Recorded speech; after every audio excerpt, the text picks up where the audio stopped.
Hey guys, tonight we begin with a royal forest. Late summer sunlight flickering through the dense canopy of southern England. The air is heavy with the scent of pine and damp moss, and somewhere nearby, a stag bolts through the underbrush. You hear hoofbeats pounding the earth. King William II is in pursuit, bow slung across his back, red-cheeked and ruddy-haired, just as the chroniclers described. He rides into the shadows of the New Forest and never rides out, because this, dear listener, is one of England's oldest cold cases. A monarch killed by an arrow during a hunting trip in 1100 AD with no witnesses, no real investigation, and more than a few suspicious silences. It's the kind of mystery that makes you wonder whether medieval England had its own version of CSI Winchester. William II, also known as William Rufus, for his reddish complexion, was the son of William the Conqueror, the infamous Norman who took England in 1066.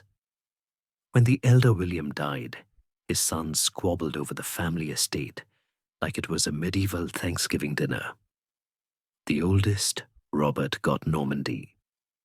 The youngest, Henry, got cash. And William Rufus got the big prize, England. Not everyone was thrilled about that. Now fast forward a few years. William Rufus is not exactly beloved. He's brash, irreligious, constantly raising taxes, and has managed to alienate most of the noble class. His court is flamboyant, and according to contemporary chroniclers, filled with unmanly men with girlish hair, which was medieval speak for something's different here, and we don't like it. Clergy hated him. Nobles feared him. Even his brothers may have had a vested interest in his downfall. So we come to August 2nd, 1100. William is hunting with a small group of nobles, including one Walter Tyrrell, whose name becomes suspiciously important later. At some point in the woods, William is struck in the chest by an arrow and dies more or less instantly. And just like that, England has no king. Now here's where things get murky. Walter Tyrrell, the guy who may or may not have fired the arrow bolts from the scene and flees to France. Not exactly the behavior of an innocent man, but also no one pursues him. There's no trial, no royal inquest, no angry manhunt. Instead, William's body is dumped unceremoniously in a cart and hauled to Winchester by peasants, which is not how one usually treats a fallen monarch, unless that monarch was inconvenient. Meanwhile, William's younger brother Henry wastes no time. Literally, the next morning, he rides to Winchester, secures the royal treasury, and by the end of the week, has himself crowned king. Efficient, absolutely. Suspicious. Oh yes, chroniclers at the time couldn't agree on what happened. Some framed it as divine judgment, God striking down a wicked ruler. Others pointed fingers at nobles with axes to grind. Walter Tyrrell, for his part, always insisted he didn't do it, that he wasn't even near the king when the arrow flew. And let's be honest, if you were planning a royal assassination, wouldn't a hunting accident be a perfect cover? Modern historians have floated all sorts of theories. A botched assassination, a freak accident, a conspiracy involving multiple nobles and a king nobody liked. We'll probably never know. The evidence, such as it was, has long since turned to dust, and the New Forest, once a royal hunting preserve, has had 9 centuries to grow over the scene of the crime. And so, we're left with a puzzle. A king who died under convenient circumstances, a killer who fled but was never punished, and a younger brother who became king just a little too quickly. No confession, no trial, not even a decent royal funeral. Just a silent arrow, loosed in a sun-dappled wood, and the unsettling feeling that someone got away with murder.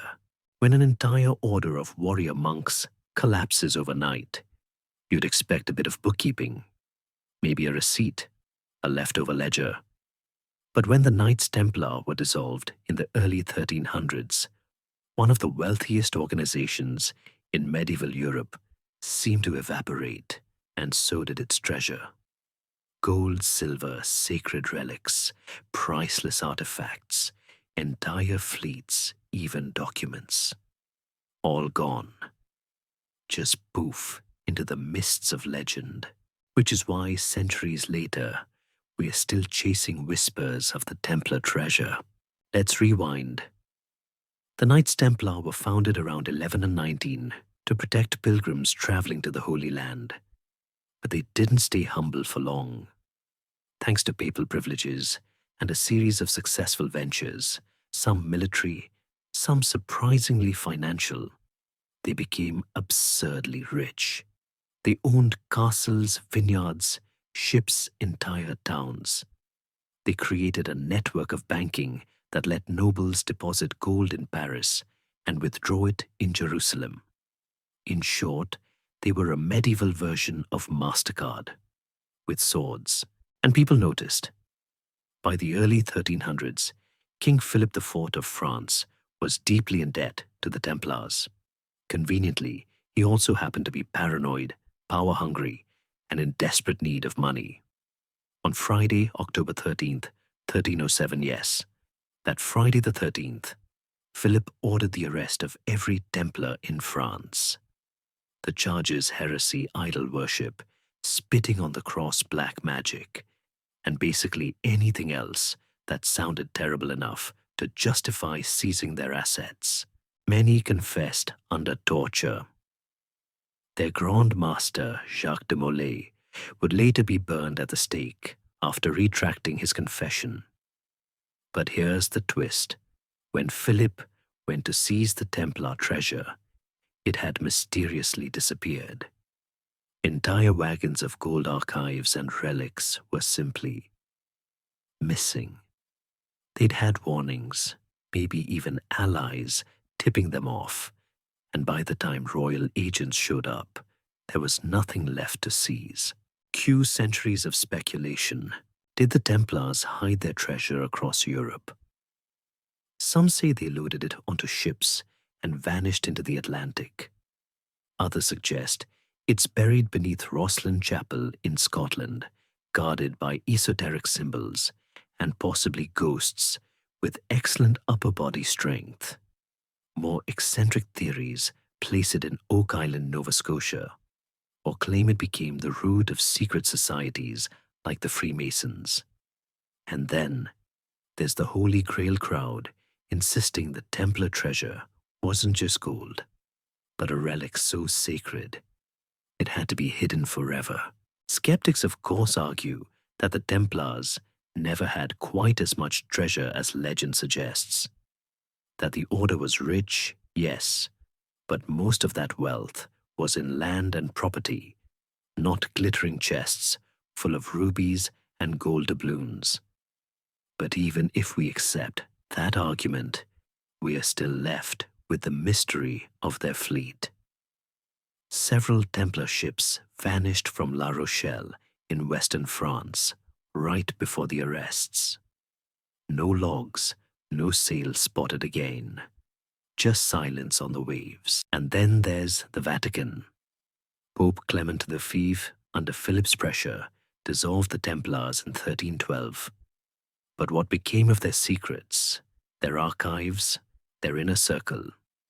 Some claim that the Pope quietly redirected Templar wealth to other orders, while others believe the Church only got a fraction of what was hidden away. Perhaps the most tantalizing theory isn't about gold at all, but information. Some argue the Templars possessed dangerous knowledge, lost gospels, ancient scrolls, maybe even secrets about Christ's bloodline. Whatever it was, they guarded it to the bitter end, or passed it on to others sworn to secrecy. And here is the fun part. No one's ever found anything definitive. Oh, treasure hunters have dug. Lots. Especially on Oak Island, where every shovel seems to uncover more questions than coins. But as far as we know, the Great Templar Hoard remains stubbornly mythical. Still, people keep looking, because there's something deeply alluring about the idea of a vanished fortune, especially when it's tangled up with nights, secrets, betrayal, and the kind of mystery that makes National Treasure look like a documentary. Whether it's gold relics or something stranger, the Knights Templar left behind a gaping hole in the historical record. And whatever was inside it is still missing. Somewhere in a European library, bound in limp vellum and tucked between dusty tomes, lies a book that shouldn't exist. Not because it's cursed or dangerous, though, to be fair, it does look like the kind of thing that comes with a Latin warning and a puff of green smoke, but because no one on earth can read it. It's called the Voynich Manuscript, and it's the most famous unreadable book in the world. The manuscript surfaced in 1912 when rare book dealer Wilfried Voynich bought it from a Jesuit library in Italy. But the book itself is much older, dating back to the 15th century. It's written in an unknown script, one that has baffled historians, cryptographers, linguists, and very determined Reddit threads for over a century. It's not just gibberish either. The symbols follow patterns, they repeat, they cluster. It looks like a real language, but it matches nothing we know. And then there are the illustrations. Oh boy. The manuscript is packed with drawings, plants that don't exist, astrological charts no one recognizes, and strange naked women bathing in what appear to be plumbing diagrams powered by mushrooms. Seriously. Some pages look like a medieval cross between botanical fieldwork and a hallucination. So what is it? One theory says it's a medieval pharmacopoeia, a book of herbs and remedies. But the plants don't correspond to anything in Europe or anywhere else. Another theory argues it's a coded alchemical text. That would explain the zodiac charts, the water imagery, and the overall sense that someone was definitely trying to be cryptic. Enter the codebreakers. During World War II, British and American codebreakers, fresh off cracking Nazi encryption, tried their hands at the Voynich. They failed. Cold War-era CIA cryptanalysts also gave it a shot. Still nothing. In recent years, machine learning has been thrown at the problem. And the result? Still no clue what language it is, let alone what it says. Some claim it's a hoax, a piece of elaborate medieval nonsense made to bamboozle someone into thinking they'd purchased rare knowledge. But the handwriting is too consistent, the patterns too natural. It would have taken years to fake. For what gain? And why would someone invent such a bizarre script that even modern algorithms can't decode? Then there's the idea. It was written by someone not quite grounded in our reality. Not in an alien sense, though yes, the alien theory does exist, but in a neurological one. Could it have been the work of a savant or someone experiencing a unique cognitive condition? A person who created their own system of symbols and stuck to it meticulously. Intriguing, but again, it doesn't explain the organized structure. And then we get to the fun conspiracy stuff.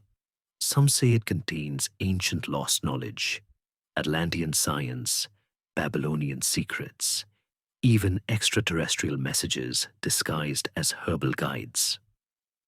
One particularly imaginative theory suggests the manuscript came from a parallel universe where the plants and language evolved differently. Because of course it does.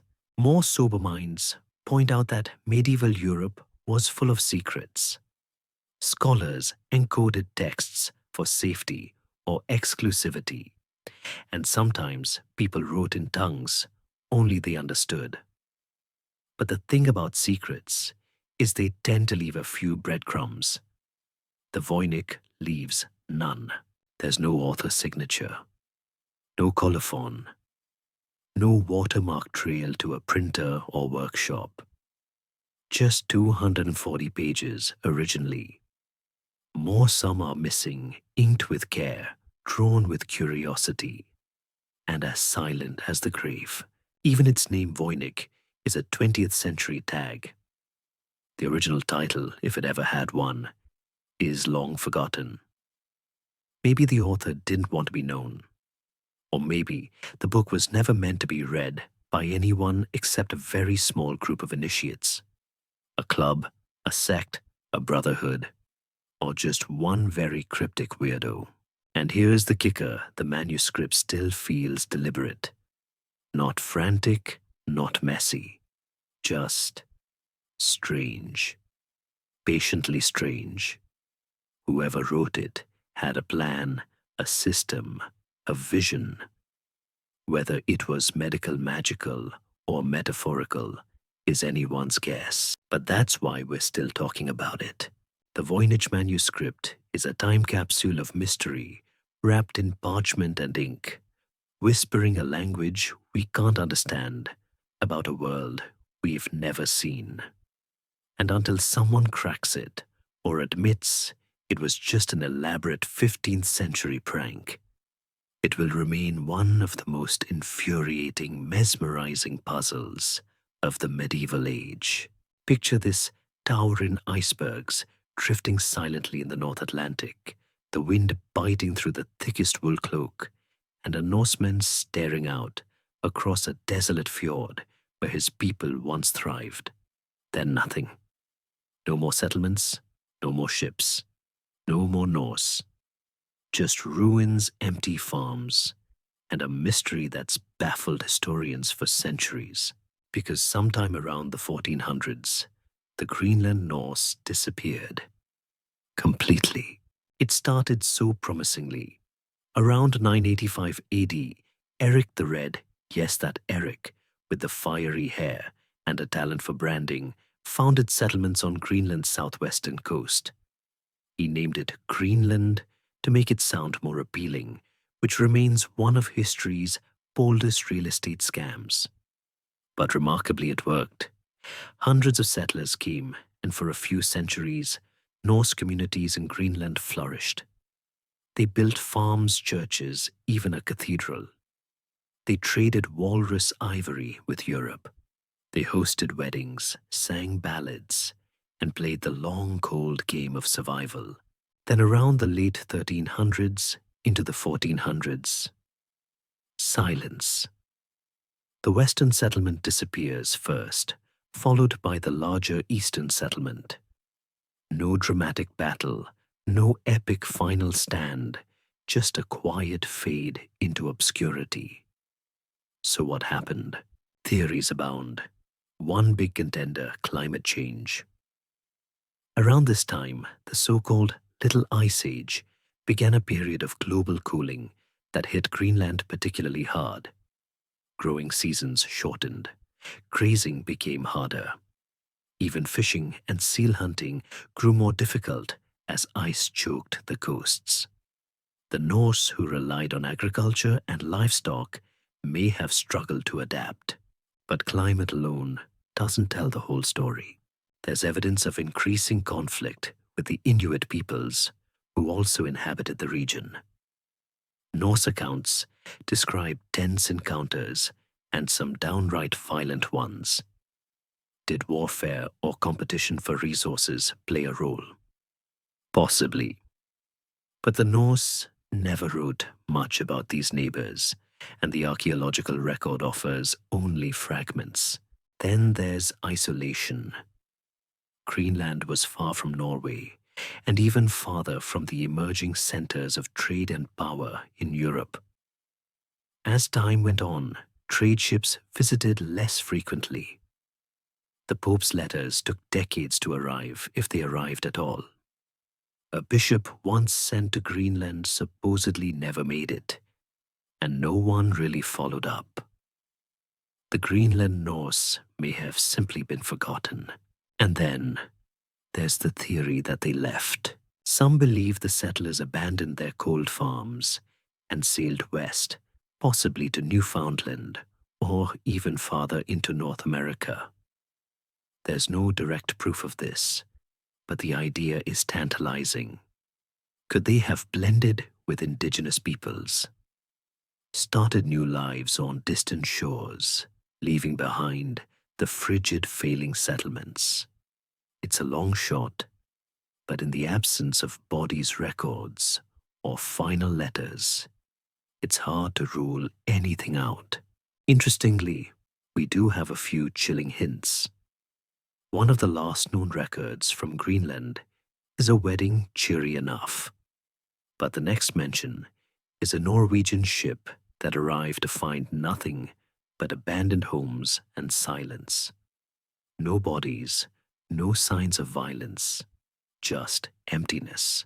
Archaeologists have found signs of slow decline, farms, shrinking churches falling into disuse. In one settlement, a dead man was found buried face down in the churchyard alone and far from the usual graves. An ominous marker of a community unraveling. Some say disease may have swept through. Others suggest the collapse of the walrus ivory trade, once a key export, devastated their economy. Or perhaps a mix of all of the above: famine, cold isolation, and slow cultural erosion. But here's the odd part. They never seem to adapt. Unlike the Inuit, who thrived in Arctic conditions, the Norse clung to their old world ways. They didn't fish as much as they could have. They didn't learn to build igloos or adopt fur clothing suited for sub-zero temperatures. It's as if they were waiting for rescue, or at least a return to the warm days of their ancestors. And when neither came, they faded away. The mystery of the vanished Greenland Norse lingers because it's so eerily quiet. No final battle, no last diary, no crumbling statue with a clue. Just ruins weathered by time, and a lingering question: what happened to the last Viking? Somewhere off the coast of Nova Scotia, buried beneath layers of earth rock water traps and wildly speculative imagination, lies the Oak Island mystery. A legend that might just have medieval roots. Or not. But it definitely refuses to go away. The story starts quietly enough. In 1795, a teenager named Daniel McGuinness notices a depression in the ground on Oak Island, a small tree-covered isle with no particular fame.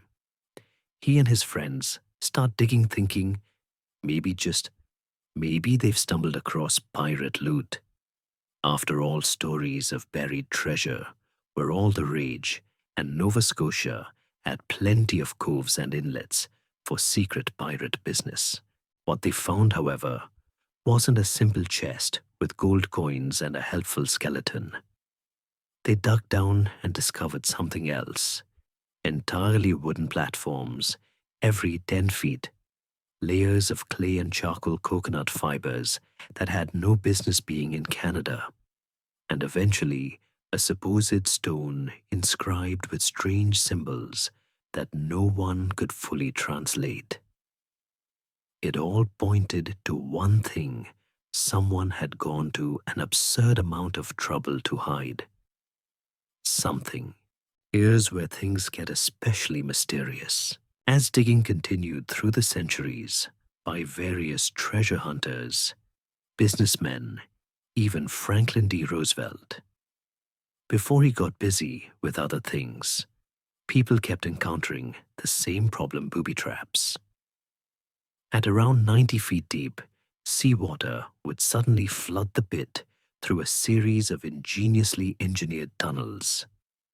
Attempts to pump out the water failed, tunnels collapsed, equipment broke, lives were even lost, and through it all, no one found any treasure. Not definitively, just clues, hints, maybe hoaxes, maybe not. Which brings us to the medieval angle. Because among the many theories surrounding Oak Island, one of the most enduring is that the Knights Templar, yes, them again, sailed to the New World with their hidden treasure after their persecution in the early 1300s and chose Oak Island as their vault. Sound far-fetched? Of course it does. But consider this.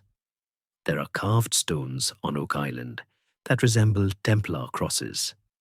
Some tunnels resemble medieval trap designs, and proponents argue that only an organization with serious resources and secrecy could have built such an elaborate hiding spot. Also, the timeline just barely fits. If the Templars fled with ships from La Rochelle in 1307, and if they knew about lands across the Atlantic from earlier Norse or other contacts, maybe, just maybe, other theories abound. Some say it's pirate treasure Captain Kidd Blackbeard, or some lesser-known swashbuckler with an engineering degree. Others propose that it's Marie Antoinette's lost jewels smuggled out of France during the Revolution, or that it contains original Shakespeare manuscripts hidden by Francis Bacon.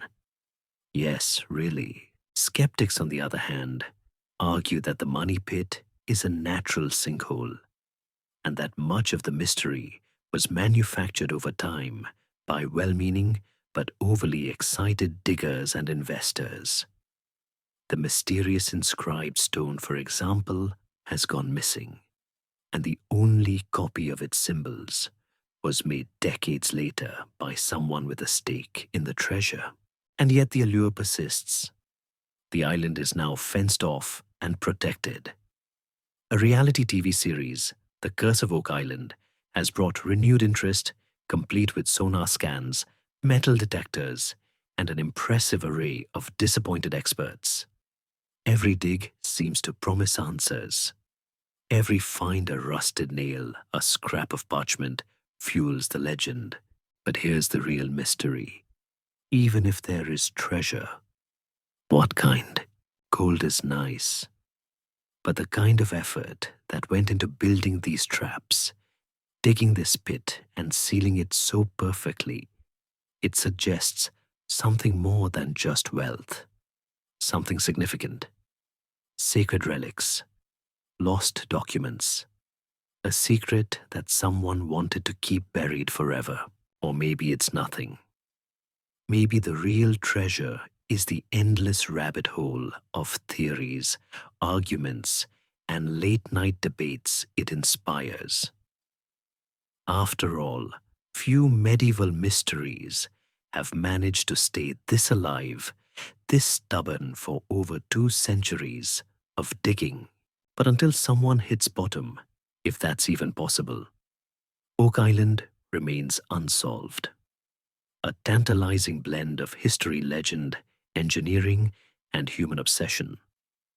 And if there's one thing medieval history teaches us, it's that people will go to astonishing lengths for something they believe is buried. It was a royal bedtime story with no happy ending. 2 young boys, royal blood in their veins, taken to the Tower of London for protection, and then, like a page torn from a manuscript, they vanished. No funeral, no sightings, no definitive trace, just whispers, rumors, and bones. Welcome to the chilling mystery of the princes in the tower. The year is 1483.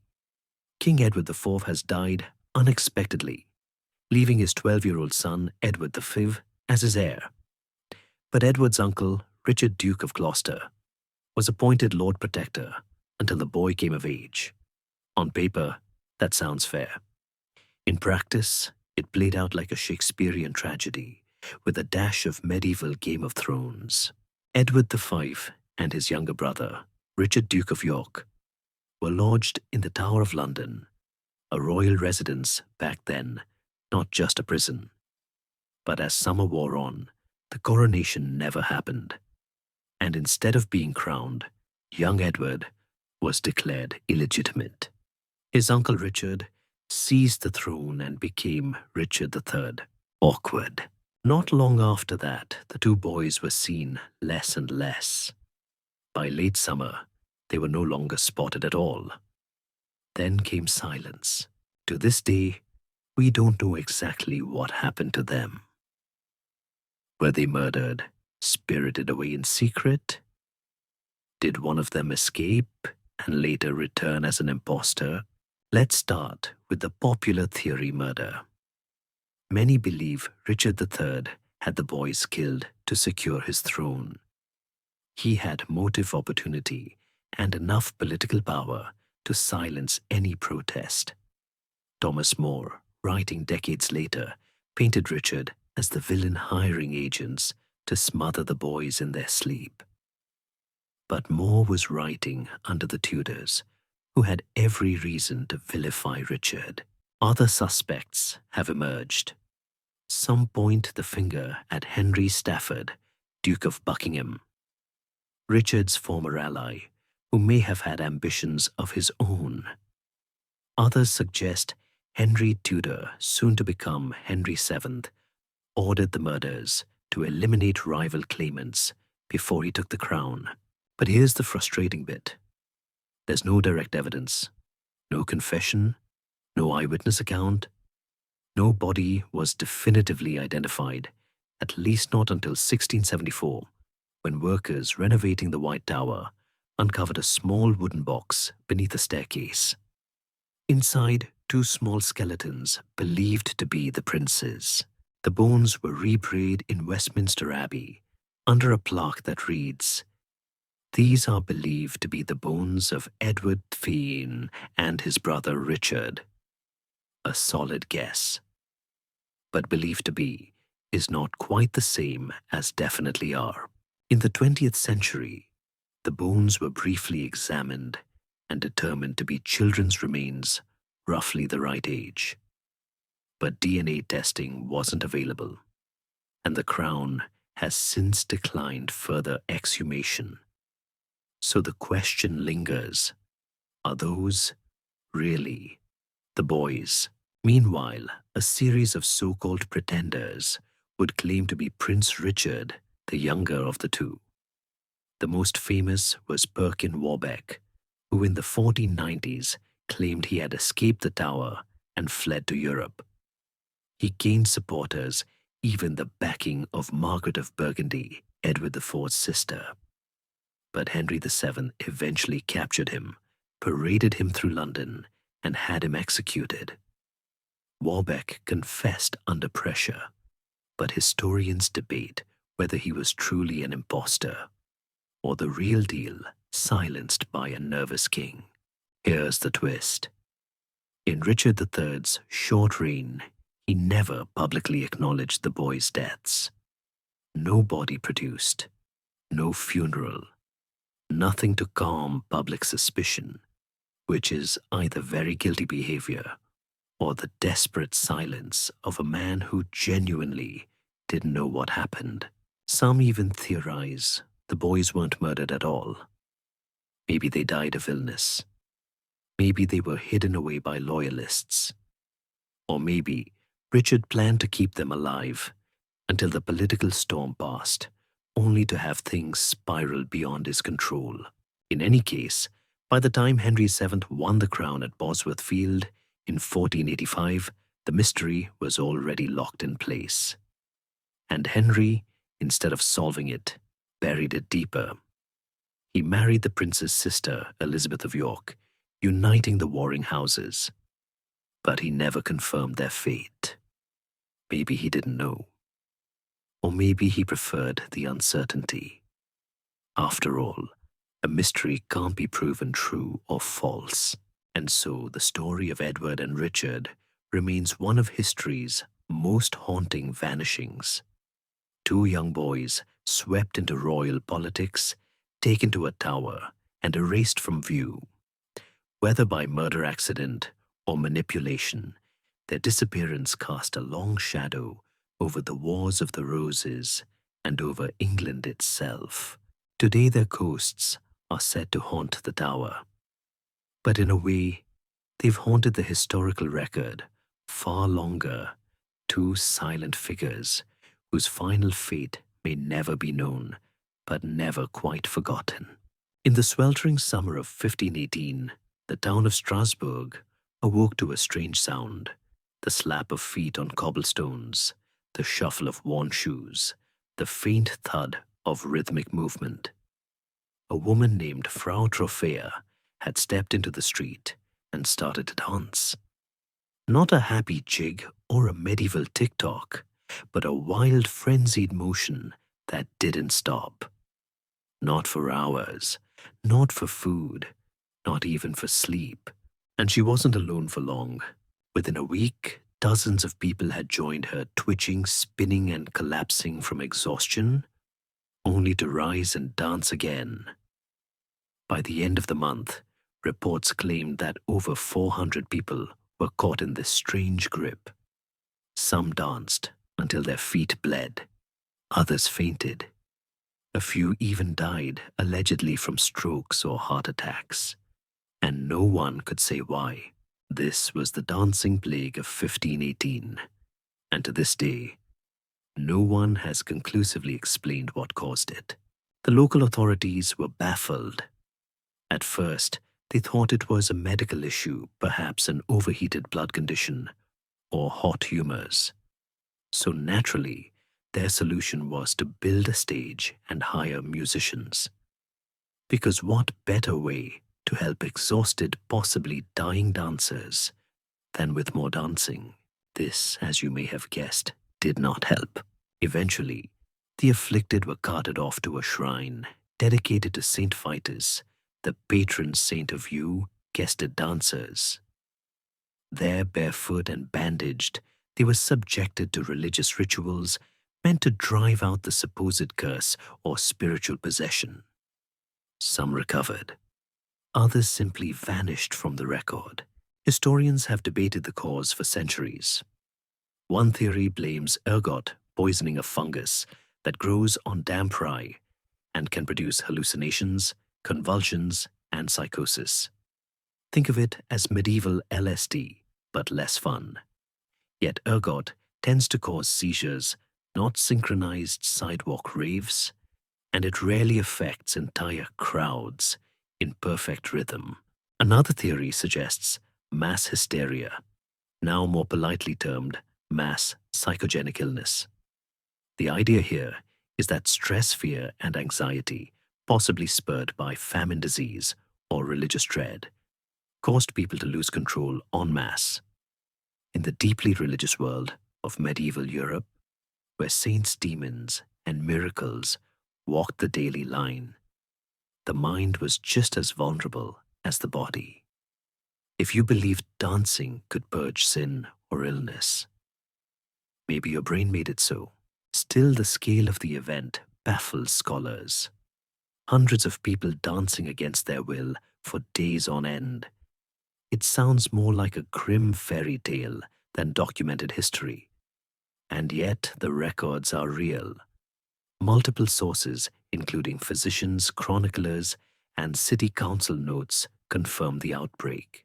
And this wasn't the only one. There were similar, though smaller, outbreaks reported in medieval Europe, including in Germany, the Netherlands, and Switzerland. One even occurred in the 14th century near the same region. In some cases, dancers would form long lines, link arms, and writhe together in rhythmic convulsion, as if entranced.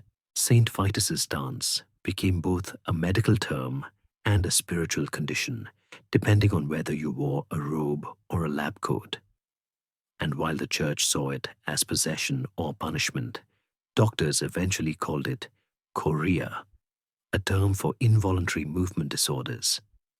But still, these explanations feel clinical compared to what actually happened, a town dancing itself into madness. Could it have been a mix of both? Maybe ergot started it, and hysteria spread it. Maybe one woman cracked under pressure, and in the tension of the times, crop failures, disease outbreaks, constant war, the whole town followed. Or perhaps it was something stranger. Some folklorists wonder if ancient pagan rituals still pulsed under the surface of Christian Strasbourg, forgotten rites erupting in moments of stress. Others think a local cult or sect could have triggered it as a kind of mass ritual. But again, no evidence survives beyond the dance steps and the confusion. Today, the dancing plague has become shorthand for weirdness in the Middle Ages. A punchline, a trivia fact. But in truth, it's one of the most deeply unsettling mysteries in medical history, because it reveals something most modern minds don't like to admit. The body can betray the mind, and the mind can betray the world. People can lose control utterly and drag others with them, so the next time you feel a beat that's just a little too catchy, maybe pause, just in case. Because in 1518, in a sun-scorched town in Alsace, the music didn't stop until the dancers did. Imagine walking into a courtroom and seeing the defendant propped upright in a chair, wearing tattered papal robes, withering slightly, and also very much dead. No, this isn't the setup to a Monty Python sketch or a lost scene from Weekend at Bernie's Vatican Edition. This really happened. In 897 AD, Pope Stephen VI put his predecessor's corpse on trial. Yes, a corpse, an actual decomposing pope. This grotesque display went down in history as the Cadaver Synod, and it remains one of the most unhinged political moves in the long, occasionally banana-shaped arc of church history. Let's unravel the madness. The deceased in question was Pope Formosus, a man whose reign had already been packed with enough drama to deserve its own medieval soap opera. Formosus had been a bishop, then excommunicated, then reinstated, then elected pope. He had tangled with emperors, made enemies in powerful Roman factions, and ultimately died in 896 under circumstances that were, let's say, not entirely tranquil. His successor, Pope Boniface VI, didn't last long, maybe 2 weeks. Enter Pope Stephen VI, a man with a grudge and a very warped sense of closure. Stephen accused Formosus of having violated canon law by becoming pope while still technically Bishop of Porto. Also, Formosus had allegedly supported the wrong side in imperial politics, which was medieval code for he backed my enemies. So rather than let the matter rest peacefully, like say the body, Stephen decided that justice must be done posthumously, and thus 9 months after Formosus died, his body was exhumed, dressed in papal finery, and seated on a throne in the Lateran Basilica. A deacon was appointed to speak for the corpse, which is one of those jobs that doesn't come with hazard pay, but really should. The charges were read aloud. The questions were asked. The corpse, of course, said nothing, which only made it easier to convict. Once found guilty, Formosus was stripped of his papal robes, had the 3 fingers he'd used to bless people chopped off, and was buried in a common grave. Then someone thought better of that, dug him up again, and tossed him into the Tiber River. So, what on earth was going on? Some historians argue that this was political theater of the most extreme kind. The church at the time was enmeshed in Roman noble rivalries and imperial power plays. By condemning Formosus, Stephen was essentially erasing his acts like ordinations and political appointments and reasserting control over the clerical chessboard. Others believe Stephen was a puppet for the powerful Spoleto family, who had deeply resented Formosus's alliances. But the spectacle backfired. Public opinion turned sharply against Stephen. The sheer grotesqueness of putting a rotting pope on trial didn't exactly inspire spiritual devotion. Riots broke out. The church fell into chaos. Within a year, Stephen VI was imprisoned and strangled to death. Formosus's body was fished out of the river and reburied with honor. Later popes overturned the cadaver synod's ruling. The official position eventually became, "Let's never speak of this again." But of course, history can't help itself. The cadaver synod remains a glaring example of how far medieval power struggles could go past logic, past dignity, even past death.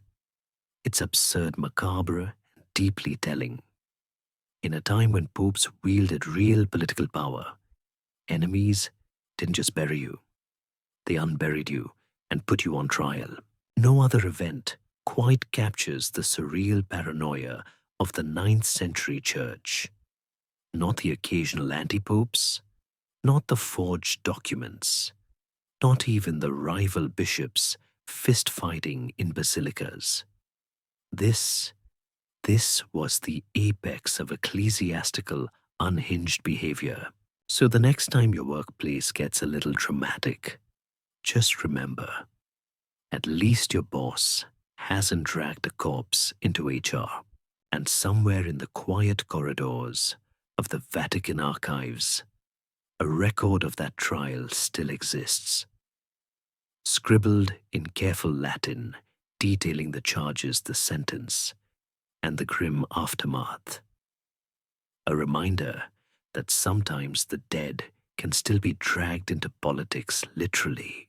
The prisoner wore an iron mask. That much everyone agrees on. But who he was, that's the part that's kept historians, conspiracy theorists, and Alexandre Dumas fans awake at night for centuries. We're talking about the man in the iron mask, one of France's most enduring medieval to early modern mysteries. A nameless inmate held under the strictest secrecy in several royal prisons, including the Bastille.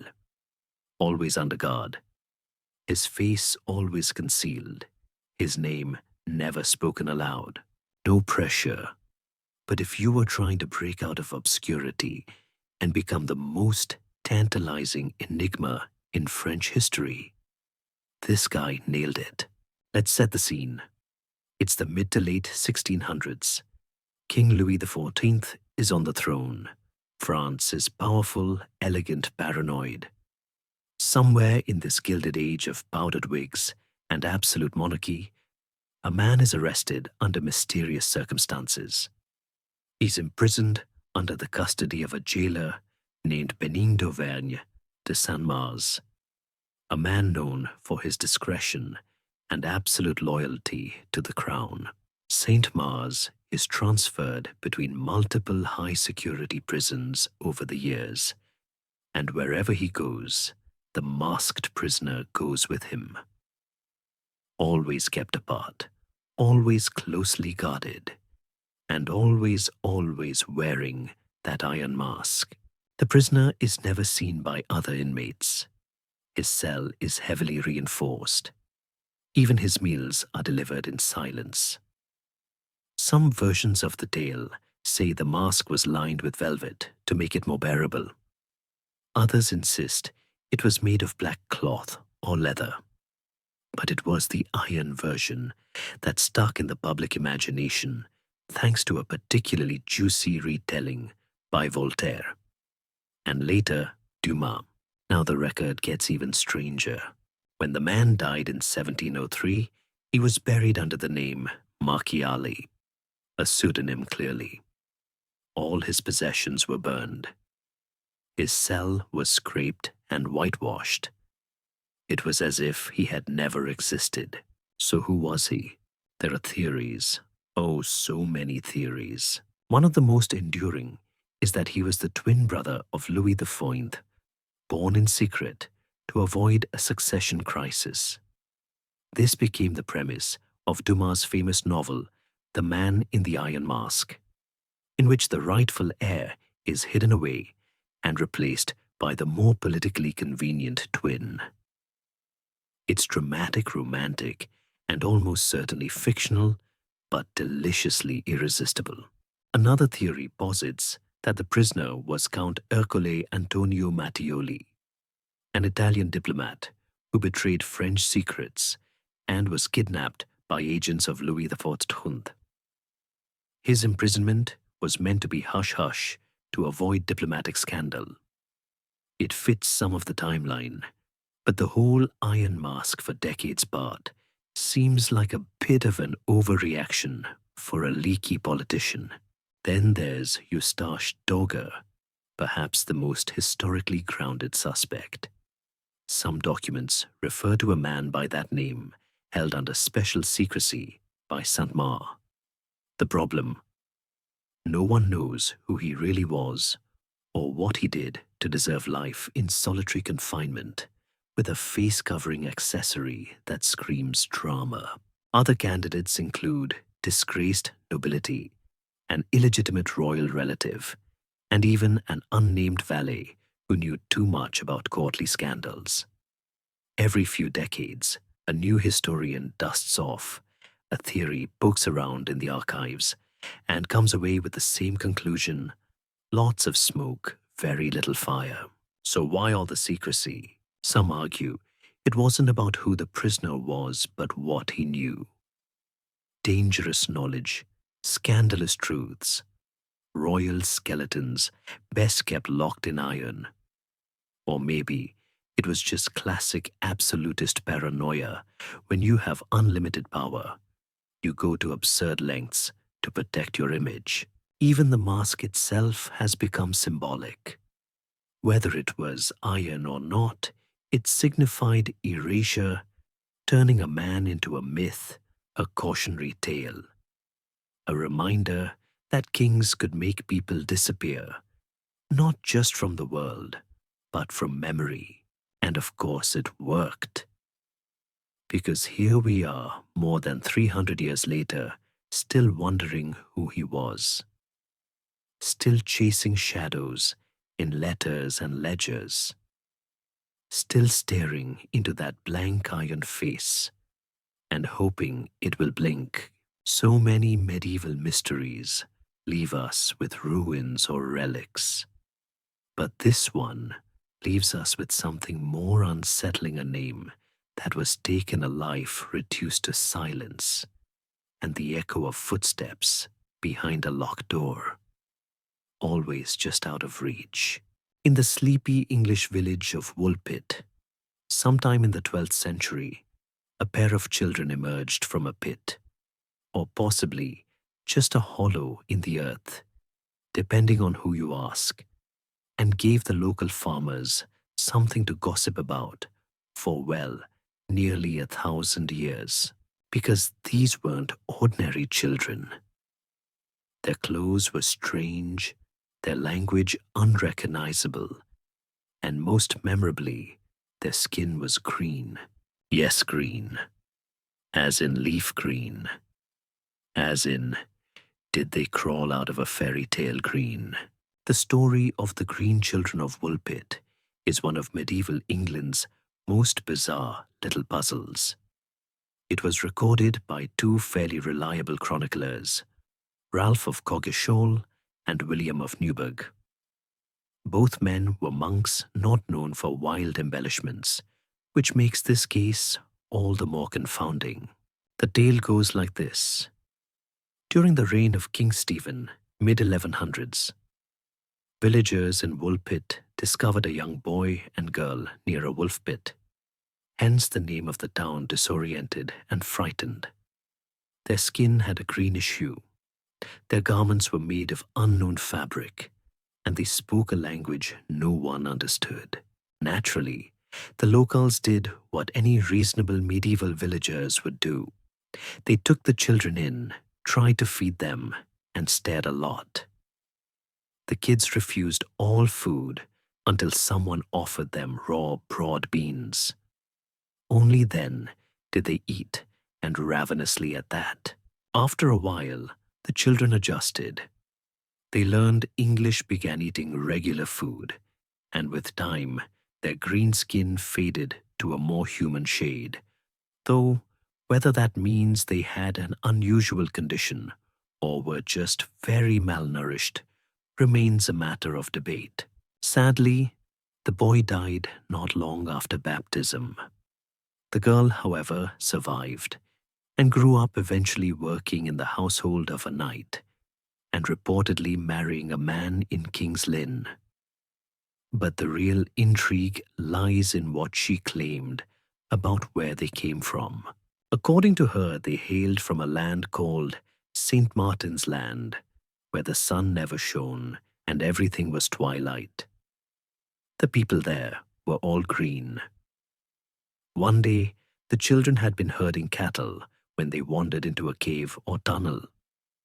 They heard bells, followed the sound, and emerged into bright daylight, at which point they were completely disoriented and well found by startled English farmers. Now, there are several ways to interpret this story. The rational explanation says the children were Flemish immigrants, orphaned or displaced, wearing unfamiliar clothes and speaking a foreign tongue. Their green skin could have been caused by hypochromic anemia, a form of malnutrition that can give a greenish tint.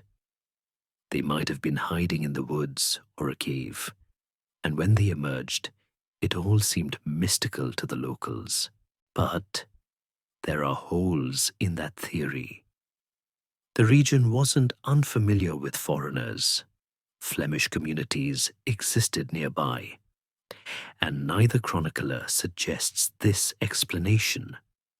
Plus, no one seemed to recognize their language, not even as gibberish.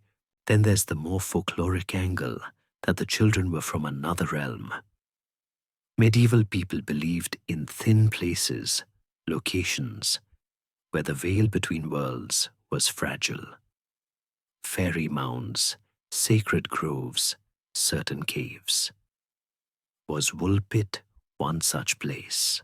The land of St. Martin, perpetually dim and populated by green people, sounds suspiciously like an otherworld, a theme common in Celtic and Anglo-Saxon lore. Time runs differently there. People return changed, if they return at all. It's tempting to frame the children as accidental travelers between worlds. Or if you're in a science fiction mood, there's the "they were aliens" theory.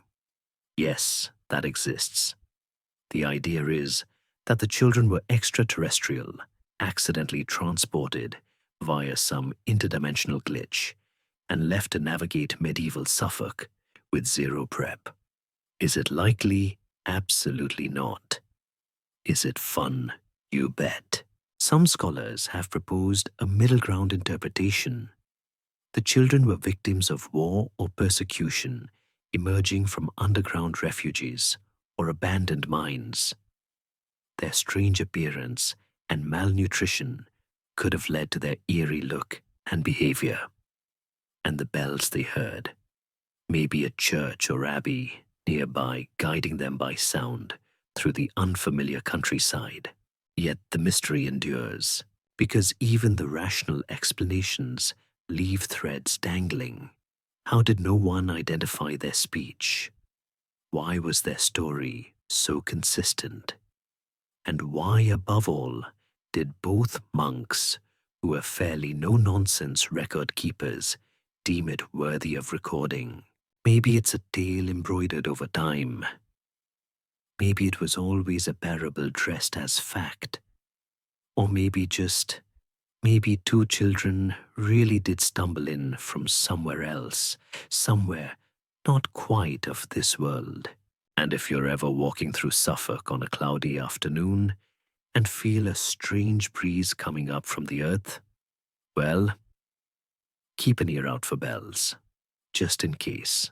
If you ever find yourself dreaming about a massive library filled with ancient scrolls, bound in strange languages, glowing softly under candlelight, and quietly whispering forgotten secrets, you might be imagining the Library of Constantinople. And if you're wondering why you've never seen it, that's because it's gone. Completely. Vanished in a way that still makes historians clench their jaws and mutter into their coffee. This was no ordinary collection of books. The Imperial Library of Constantinople was one of the greatest repositories of ancient knowledge in the medieval world. Think of it as the Byzantine Empire's answer to the Library of Alexandria, only it actually survived longer. It housed tens of thousands of works from classical antiquity, Greek philosophy, Roman law, science medicine, astronomy, maps, plays, poetry, all meticulously copied and preserved by scribes who probably had better penmanship than most modern humans. And then sometime between prized cultural asset. And oh no, it disappeared. Let's rewind a bit. Constantinople, modern-day Istanbul, was the capital of the Byzantine Empire for over 1,000 years.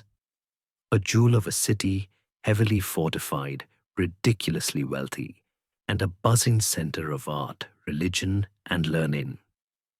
The Imperial Library there traced its roots to the early Christian emperors of Rome, who salvaged works from crumbling Western libraries and shipped them east. For centuries, emperors patronized copyists, scholars, and monks who added to this literary treasure trove.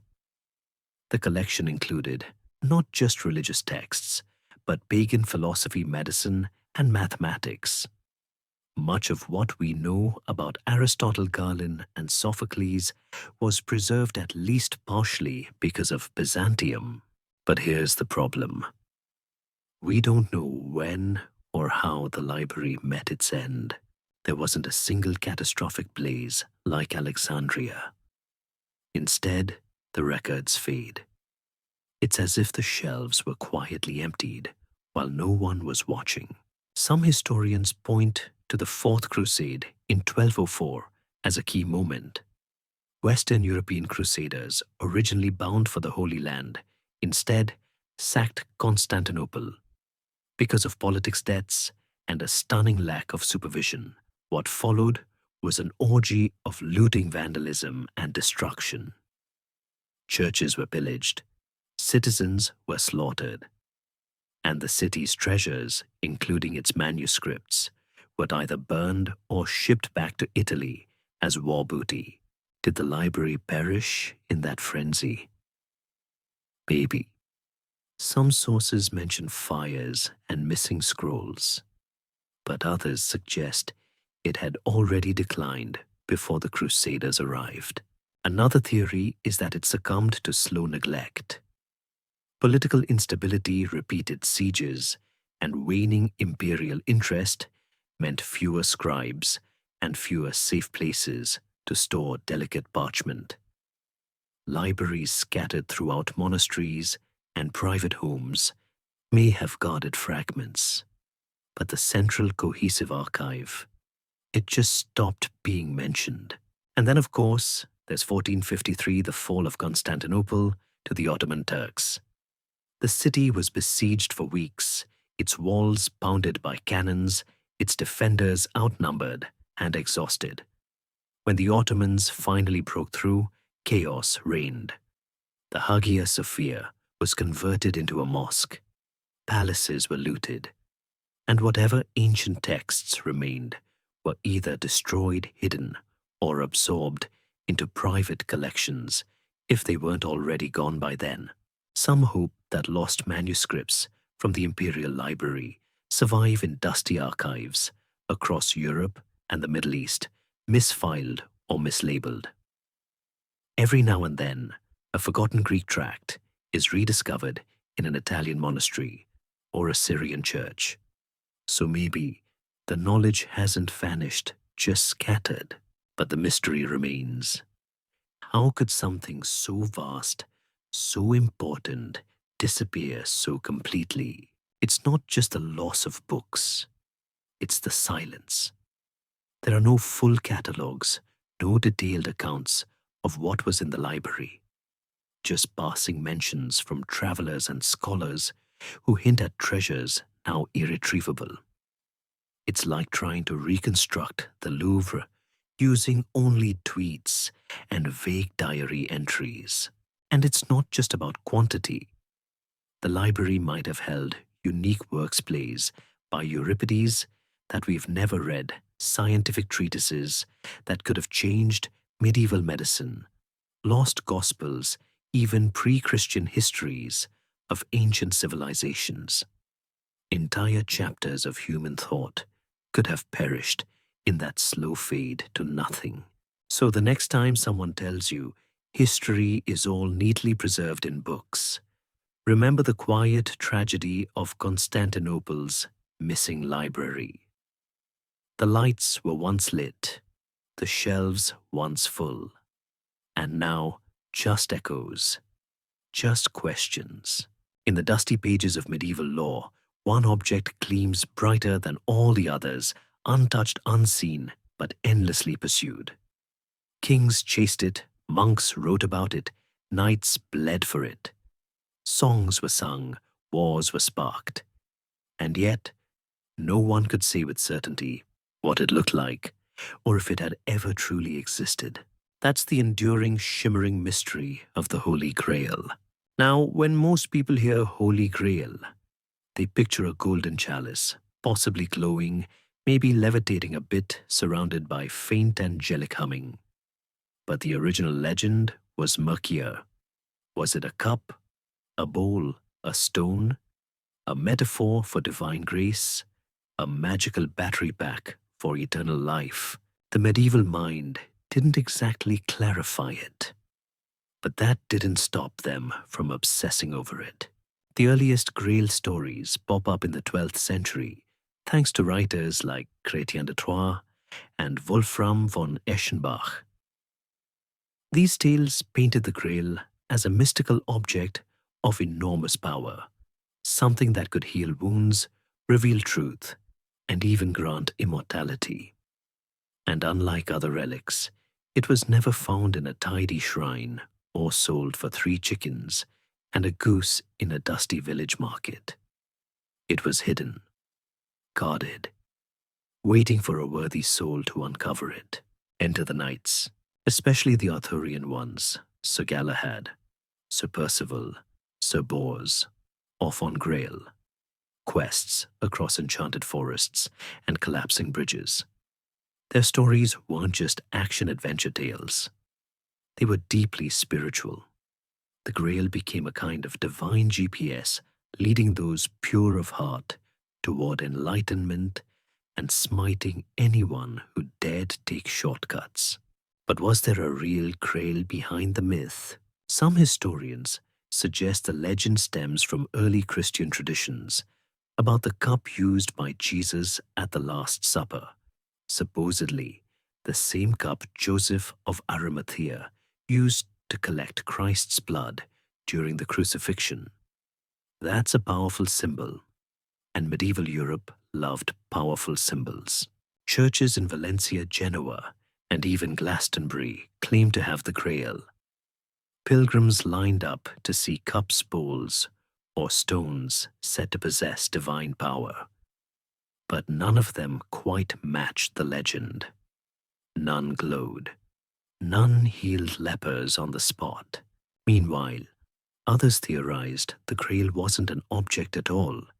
It was knowledge. hidden teachings, secret doctrines suppressed by the early church. The Templars, of course, get roped into this version. Some believe they found the Grail during the Crusades and kept it hidden either to protect the truth or control it. Things only got weirder from there. By the time Wolfram von Eschenbach wrote his version of the legend in the early 13th century, the Grail had transformed into a stone, a mysterious celestial object called the lapsit exilis, capable of sustaining life and granting wisdom. It sounds more sci-fi than sacred relic. But again, medieval Europe wasn't picky when it came to mystical MacGuffins. And let's not forget the Gnostics, who thought the Grail was symbolic of inner enlightenment, a kind of mystical awakening that couldn't be found in a cave, but only in the heart.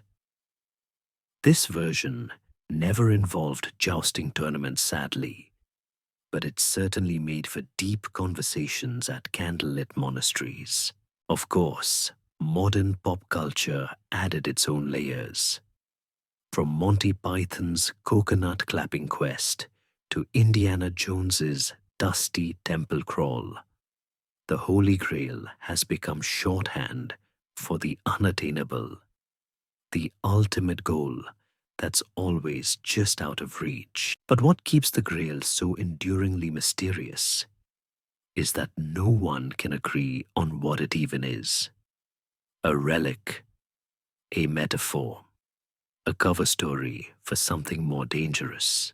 The church never officially endorsed any one version, and yet the Grail appears in countless paintings, manuscripts, and sermons, always half hidden in shadows, its secrets intact.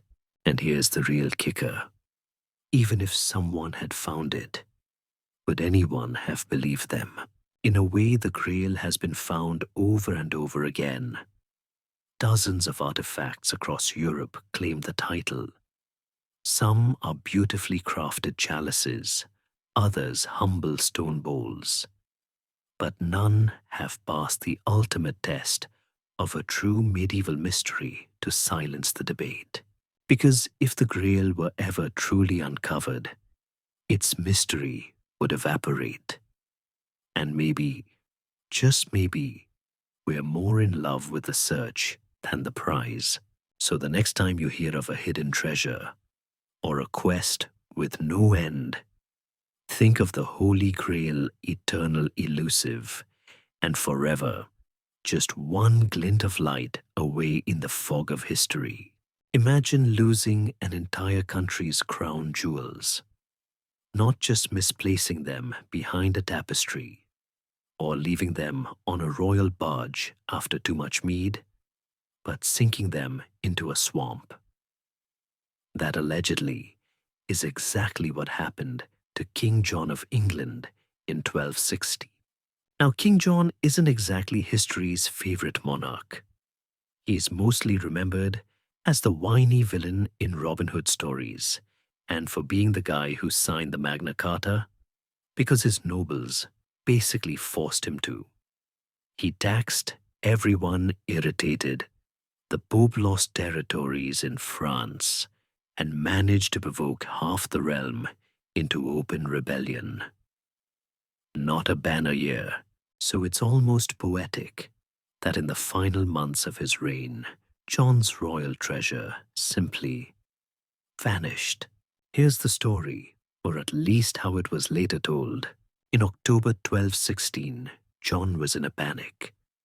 Civil war was brewing, and French forces under Prince Louis had invaded England. John was on the move, trying to regroup and keep what was left of his royal power intact. He was traveling from Norfolk to Lincolnshire, a journey that required crossing the Wash, a treacherous stretch of coastal marshland and tidal flats in eastern England.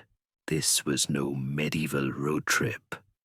The king's entourage was massive, including wagons loaded with valuables, gold coins, regalia, relics plate, and even some of the crown jewels.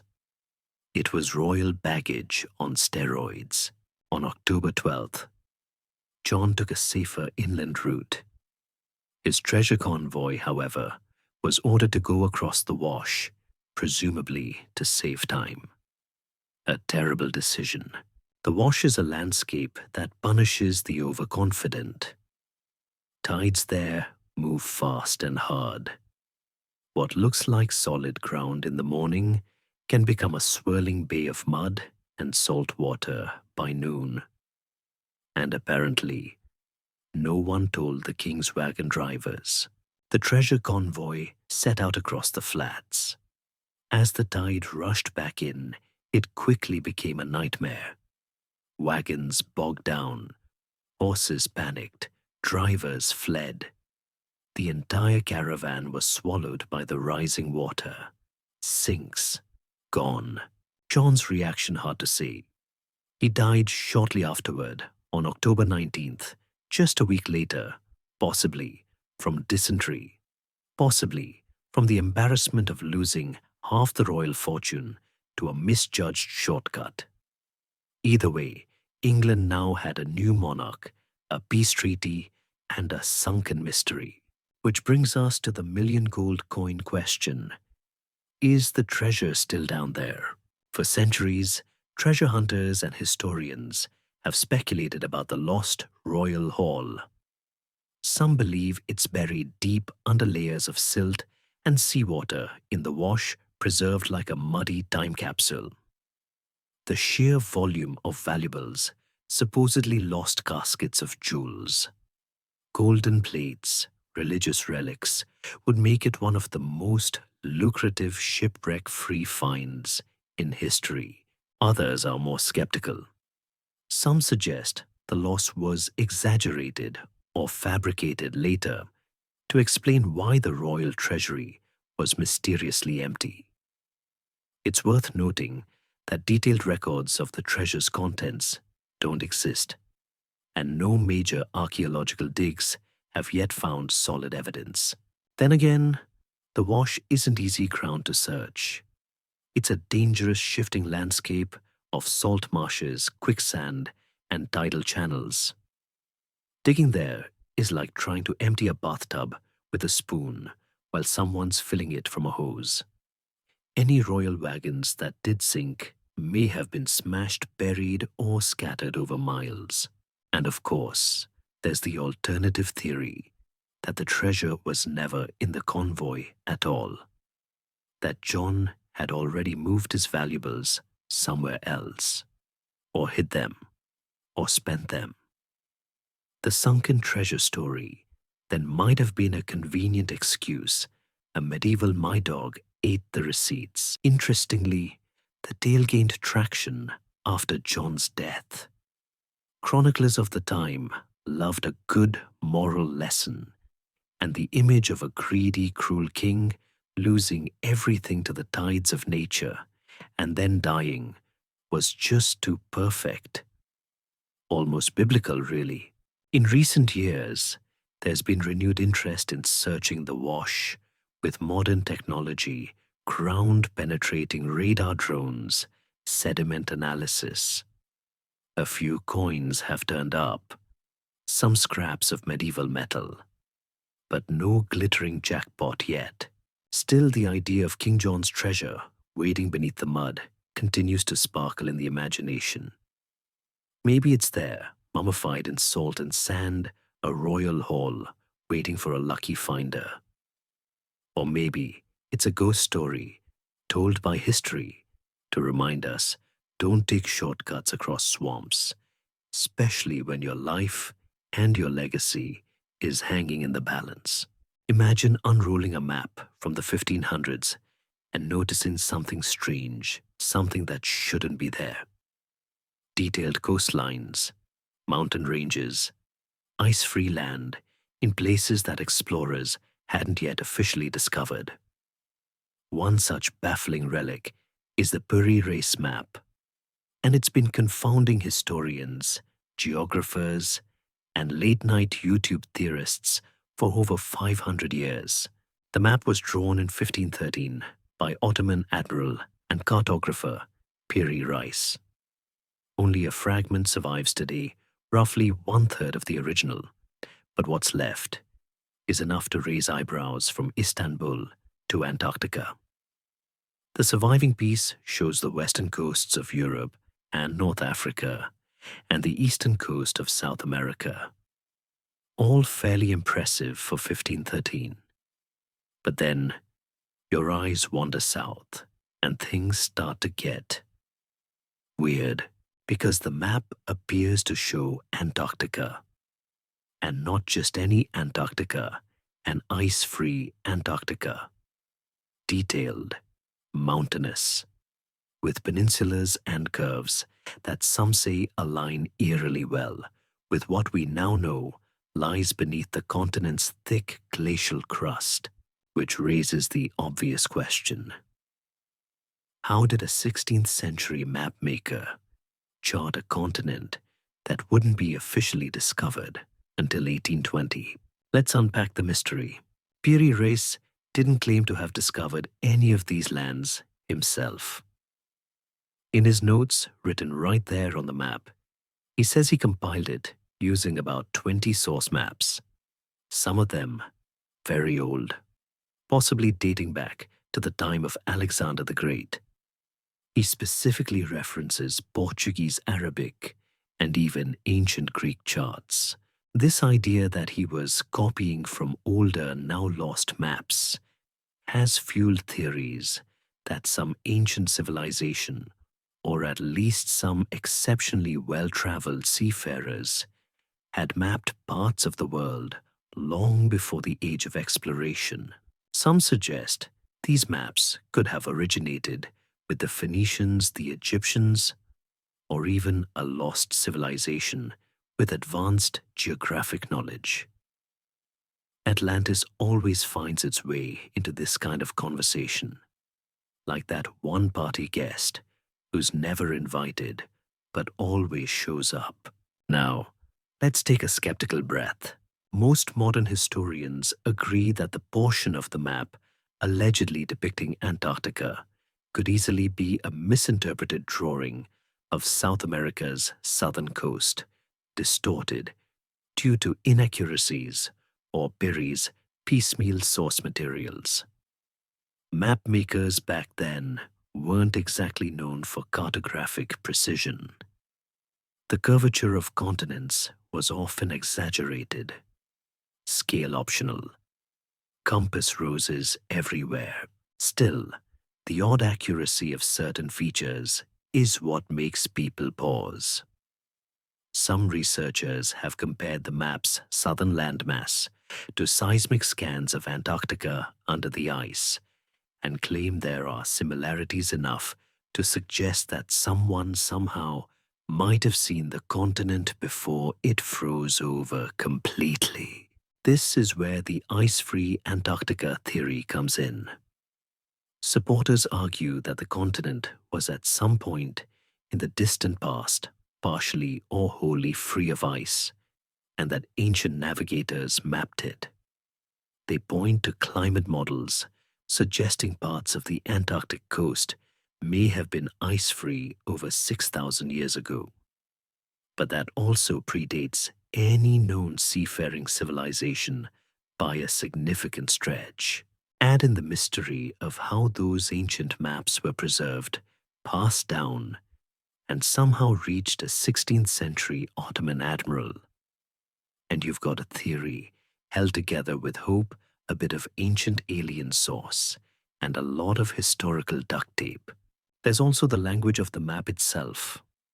Peary's annotations include strange tales about sea monsters and exotic islands, some of which are straight out of sailor mythology.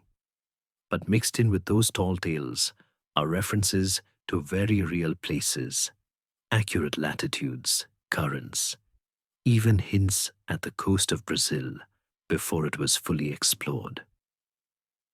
It's a blend of fact and fantasy that reflects the transitional moment of his time when exploration was expanding faster than anyone could catalogue it. Then there's the question of how many other maps like this existed and where they might have gone. Did the Vatican have ancient cartographic records locked in a vault? Did the Library of Alexandria once contain scrolls with proto-global positioning? Or did Piri Reis simply inherit a jumble of flawed but compelling source materials and do his best to piece them together into a coherent picture? Unfortunately, Piri himself doesn't help us much. He was executed in 1553 naval politics, long story, so we don't have a follow-up interview or a sequel map. What we do have is his surviving chart, a fragment of something greater, teasing us from the margins of history. So is the Piri Reis map, a smoking gun of lost ancient knowledge. A cartographic coincidence, a very creative patchwork of existing charts. We may never know, but the fact that it even raises the question makes it one of the most tantalizing map-based mysteries of the medieval world. And it's a lovely reminder that sometimes the edges of the known world were sketched by people who dreamed just as wildly as they navigated. Picture the morning sky over Nuremberg in 1561. The sun is rising, birds are chirping, the city is waking up, when suddenly the heavens erupt. Shapes appear in the air, cylinders, spheres, rods, crosses, even crescent-like arcs. These objects begin to whirl, clash, and zoom across the sky in what can only be described as an aerial battle.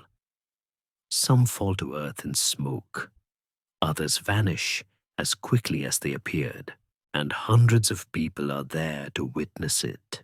No, this isn't a teaser for the next alien invasion movie. This is a real event recorded in a broadsheet, a type of illustrated news pamphlet by Hans Glasser, a printer in Nuremberg. The illustration shows a kind of medieval sci-fi scene, geometric objects fighting above the city walls, beams of light shooting out the sun, watching with a worried expression. Yes, really. And below it, a crowd of awestruck onlookers clutching their heads and pointing skyward. This bizarre incident is now known as the 1561 Nuremberg celestial phenomenon, and it's one of the strangest unsolved mysteries of the early modern period. It's not technically medieval, but it grew out of a medieval worldview, one where signs in the sky meant messages from god omens, or even supernatural warfare. So what did they see?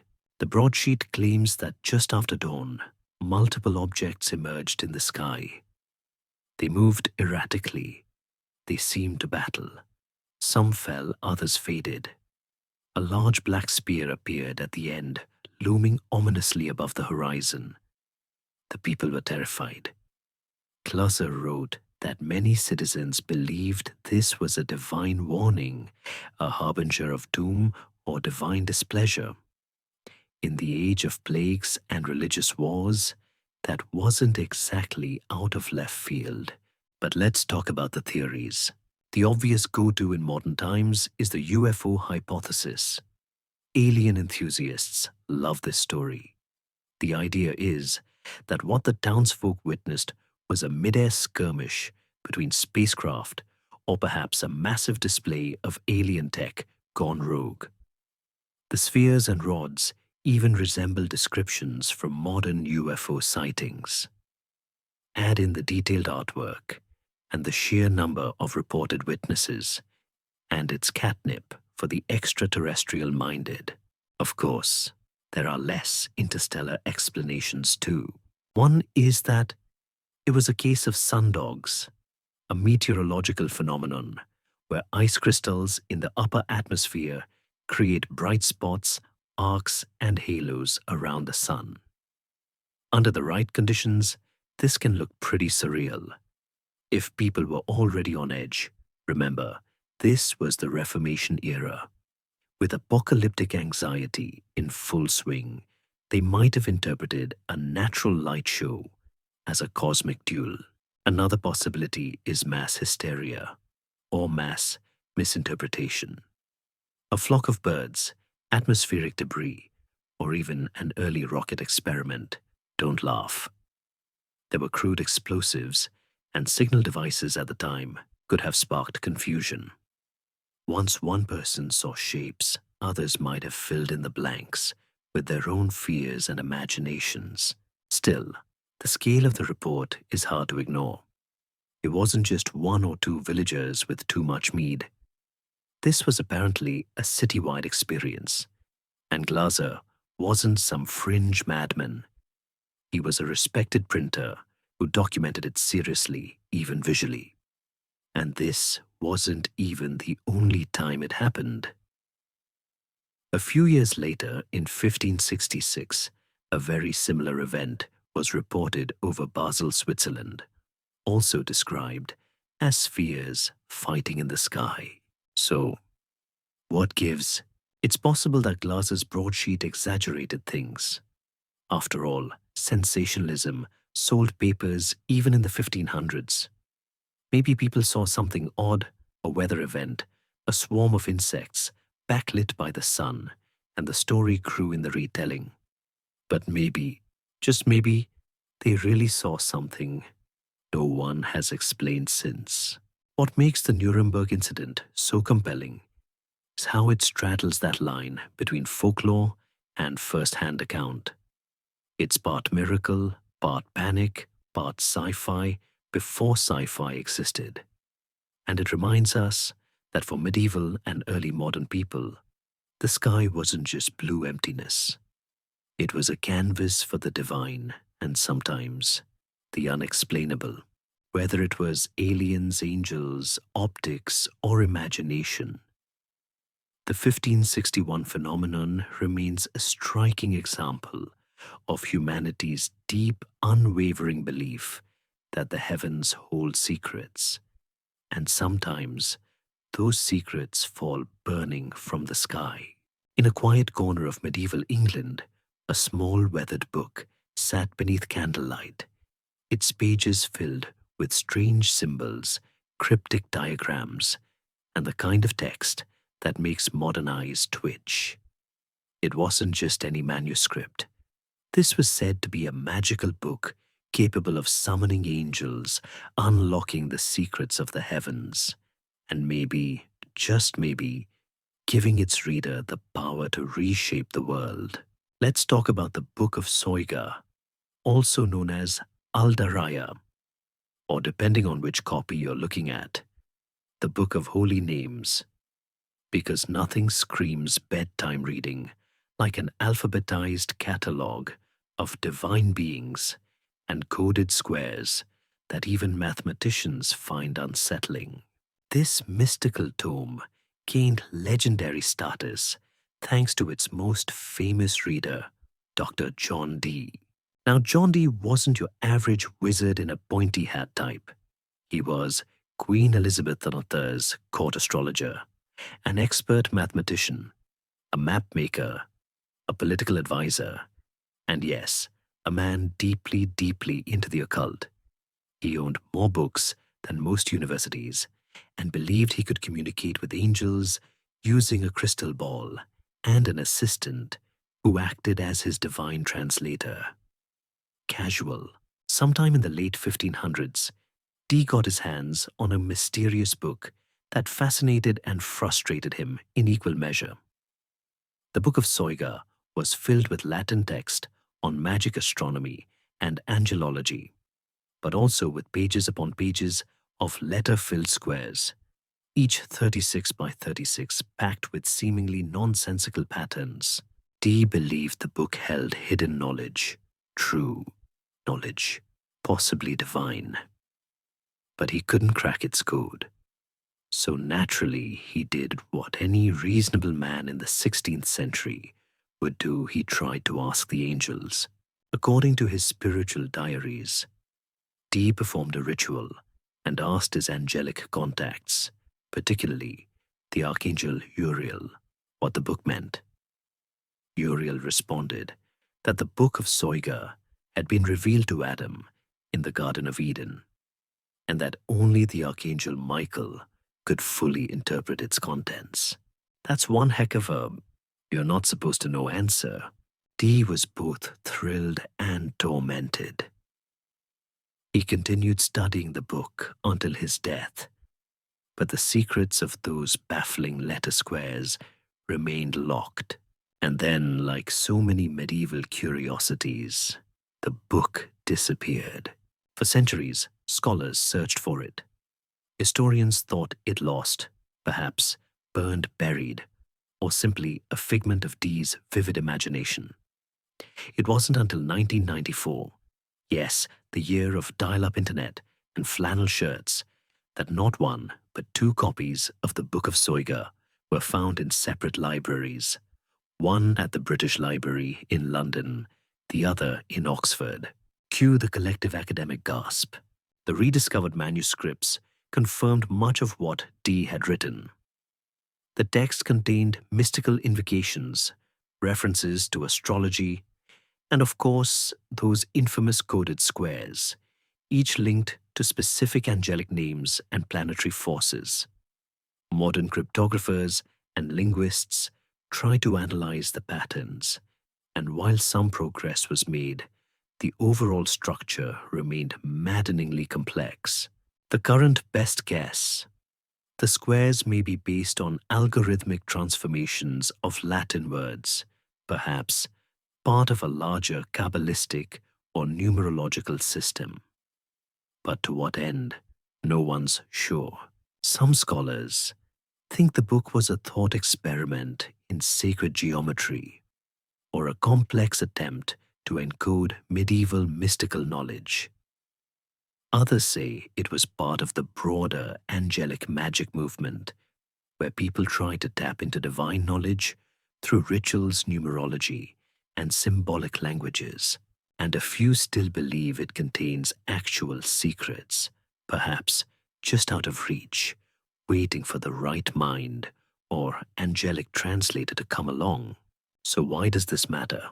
Because the Book of Soiga is a perfect example of how the medieval mind saw knowledge itself as sacred and magical.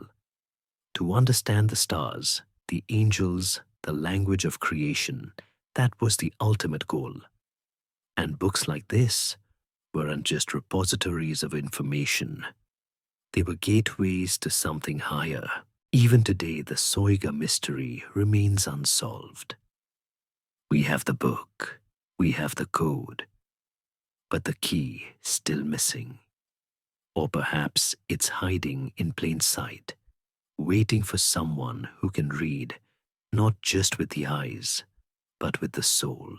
In a world where books are often skimmed or skimmed past, it's oddly comforting to know that one old manuscript still refuses to give up its secrets. It just sits there, quiet, ancient, filled with angels, and dares you to try. Somewhere between the dusty ledgers of the Inquisition and the crumbling ruins of Templar strongholds lurks one of the strangest words to survive medieval history: Baphomet. Equal parts riddle symbol and scandalous accusation. The name Baphomet first entered the historical record in the early 14th century during the dramatic takedown of the Knights Templar, those battle-hardened monk warriors with a suspicious amount of wealth, influence, and architectural flair. The accusation that the Templars worshipped a mysterious idol named Baphomet. No further context given, just that name and a whiff of heresy potent enough to burn dozens at the stake. Naturally, people have been asking who or what was Baphomet ever since. Let's rewind to the drama. In 1307, King Philip IV of France, broke and probably jealous of the Templars' treasure chest, see Section 2, ordered the mass arrest of the Order's members. They were charged with an alarming menu of crimes: spitting on the cross, kissing each other in weird places, denying Christ, and worshipping an idol named Baphomet. Now, these charges came from confessions extracted under torture, which had always set off alarm bells. Some Templars confessed to seeing a disembodied head, or a bearded face, or even a statue with glowing eyes. Others denied everything. But the name Baphomet kept turning up like a recurring shadow in a room full of candlelight. So was Baphomet real? Let's start with the linguistic theory. Many scholars believe Baphomet was a corruption of Mahomet, an old French version of Muhammad. In other words, the Inquisition may have been accusing the Templars of secretly embracing Islam, or at least using Islam as a smear tactic. But that doesn't fully explain the strange descriptions of a head-shaped idol or the whispered rituals. Others suggest Baphomet was a misinterpreted symbol, possibly linked to Gnostic traditions or esoteric Christian mysticism. The Templars traveled widely through the Holy Land. They encountered Islamic scholars, Jewish mystics, Greek texts, and ancient traditions. It's entirely plausible they picked up a few spiritual souvenirs and misunderstood. Or not. That was more than enough to get them in trouble, with a church already suspicious of anything remotely unorthodox. Still, we don't have any Templar writings that describe Baphomet in their own words. There's no sketch, no artifact with a label reading property of Baphomet. It's all secondhand, all filtered through interrogation records and paranoid whispers. But things really get interesting in the 19th century, when Baphomet made a surprising comeback.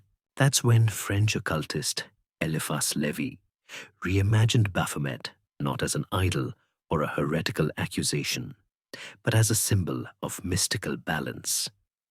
Levi's famous illustration shows a horned winged figure with a torch between its horns, a pentagram on its forehead, and a goat's head atop a partly human body. One arm points up, the other down, as above, so below. It was part man, part woman, part beast, part divine. And despite its unsettling appearance, Lévy's Baphomet wasn't meant to be evil. It represented unity, duality, the reconciliation of opposites. That image stuck. It seeped into modern occultism, conspiracy theories, and even pop culture. Baphomet became a catch-all for secret societies, satanic rumors, and misunderstood symbolism. If you see a goat-headed figure in a metal album cover or a courtroom statue controversy, blame Lévy, not the Templars. But back in the Middle Ages, none of that nuance existed. To medieval inquisitors, Baphomet was simply proof, however vague, of unspeakable sin. The Templars were tortured, tried, and in many cases executed. And the legend of Baphomet passed into shadow, re-emerging centuries later with a very different face. So what was Baphomet? A name misheard under duress. A coded reference to forbidden knowledge.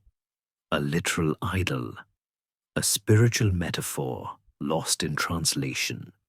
Or a complete fabrication dreamed up by inquisitors desperate to nail the Templars to the nearest heretical wall. The truth buried under centuries of fear and fire is likely a mix of all these. But that's the thing about symbols. They don't need to be real to be powerful. They just need to be believed. And in the case of Baphomet, belief was more than enough to spark one of the most infamous crackdowns in medieval history, leaving us centuries later still trying to decode the echo of a name whispered in the dark. At first glance, the tiny village of Rennes-le-Château in southern France doesn't seem like the kind of place to inspire wild tales of treasure-secret codes and suppressed history. Nestled in the Languedoc Hills, it's the sort of place where time seems to nap in the sun, where tourists chase croissants more often than conspiracies. But dig a little deeper, or maybe just scratch the surface, and you'll find one of the most enduring and strangest medieval mysteries of all, the story of a priest who suddenly became rich, built lavish monuments no one could explain, and may or may not have stumbled upon a secret that could shake the foundations of Christianity itself. Welcome to the riddle of Rennes-le-Château. It all centers on a man named Béranger Saunière, a parish priest appointed to the village in 1885. Yes, technically, not medieval, but the roots of this mystery reach back to the Middle Ages Crusades, Cathar's Merovingian kings, and relics supposedly buried beneath the region's hills. When Saunière arrived, his parish church dedicated to Mary Magdalene was in serious disrepair. The roof leaked, the altar was falling apart. The kind of renovation project most priests avoided like plague rats. But then something strange happened. Saunière suddenly had money, a lot of it. He began restoring the church, not modestly, but extravagantly. He commissioned bizarre symbolic decorations, a statue of a devil holding holy water, Latin inscriptions with odd phrasing stained glass that seemed to wink at hidden messages. He built a tower called Tour Magdala, wink wink, a villa with gardens, a personal library, and pathways aligned with curious precision. The question everyone asked, where did the money come from? The diocese launched an investigation.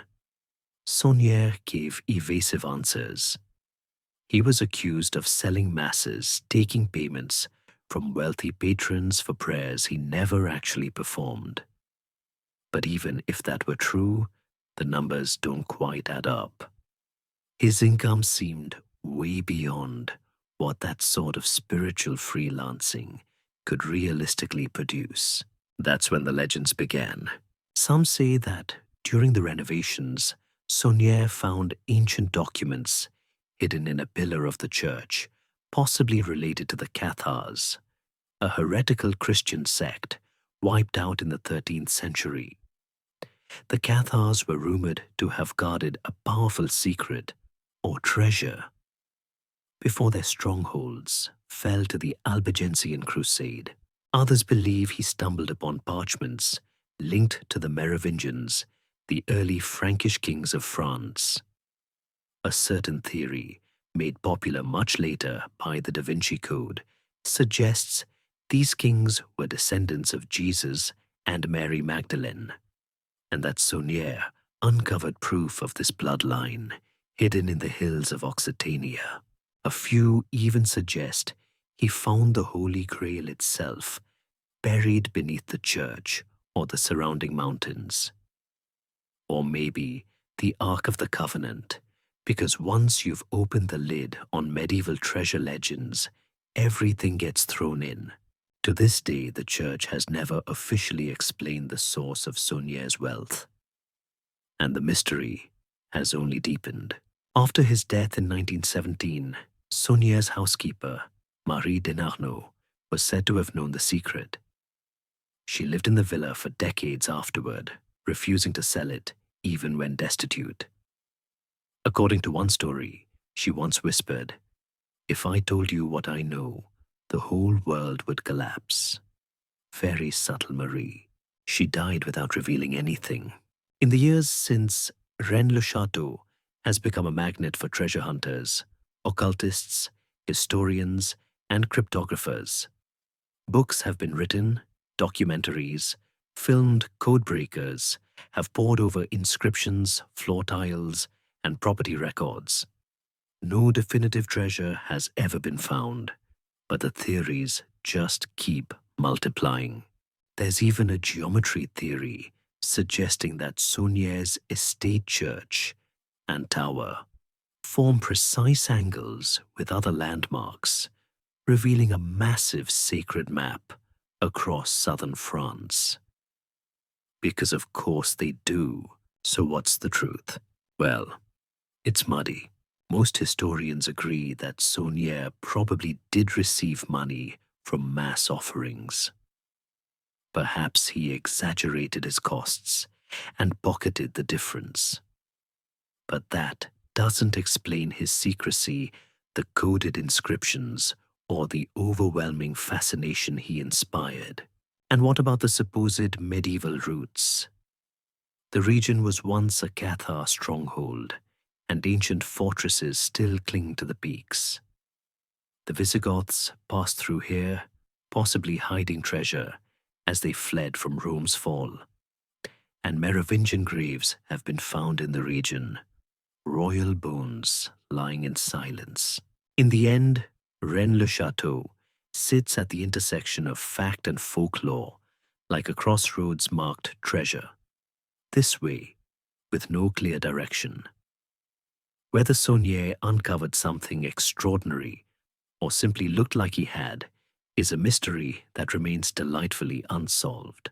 But if you ever visit and the light hits the church just right, and you catch a glimpse of that odd Latin phrase above the entrance, terribilis est locus iste, you'll understand why people keep looking.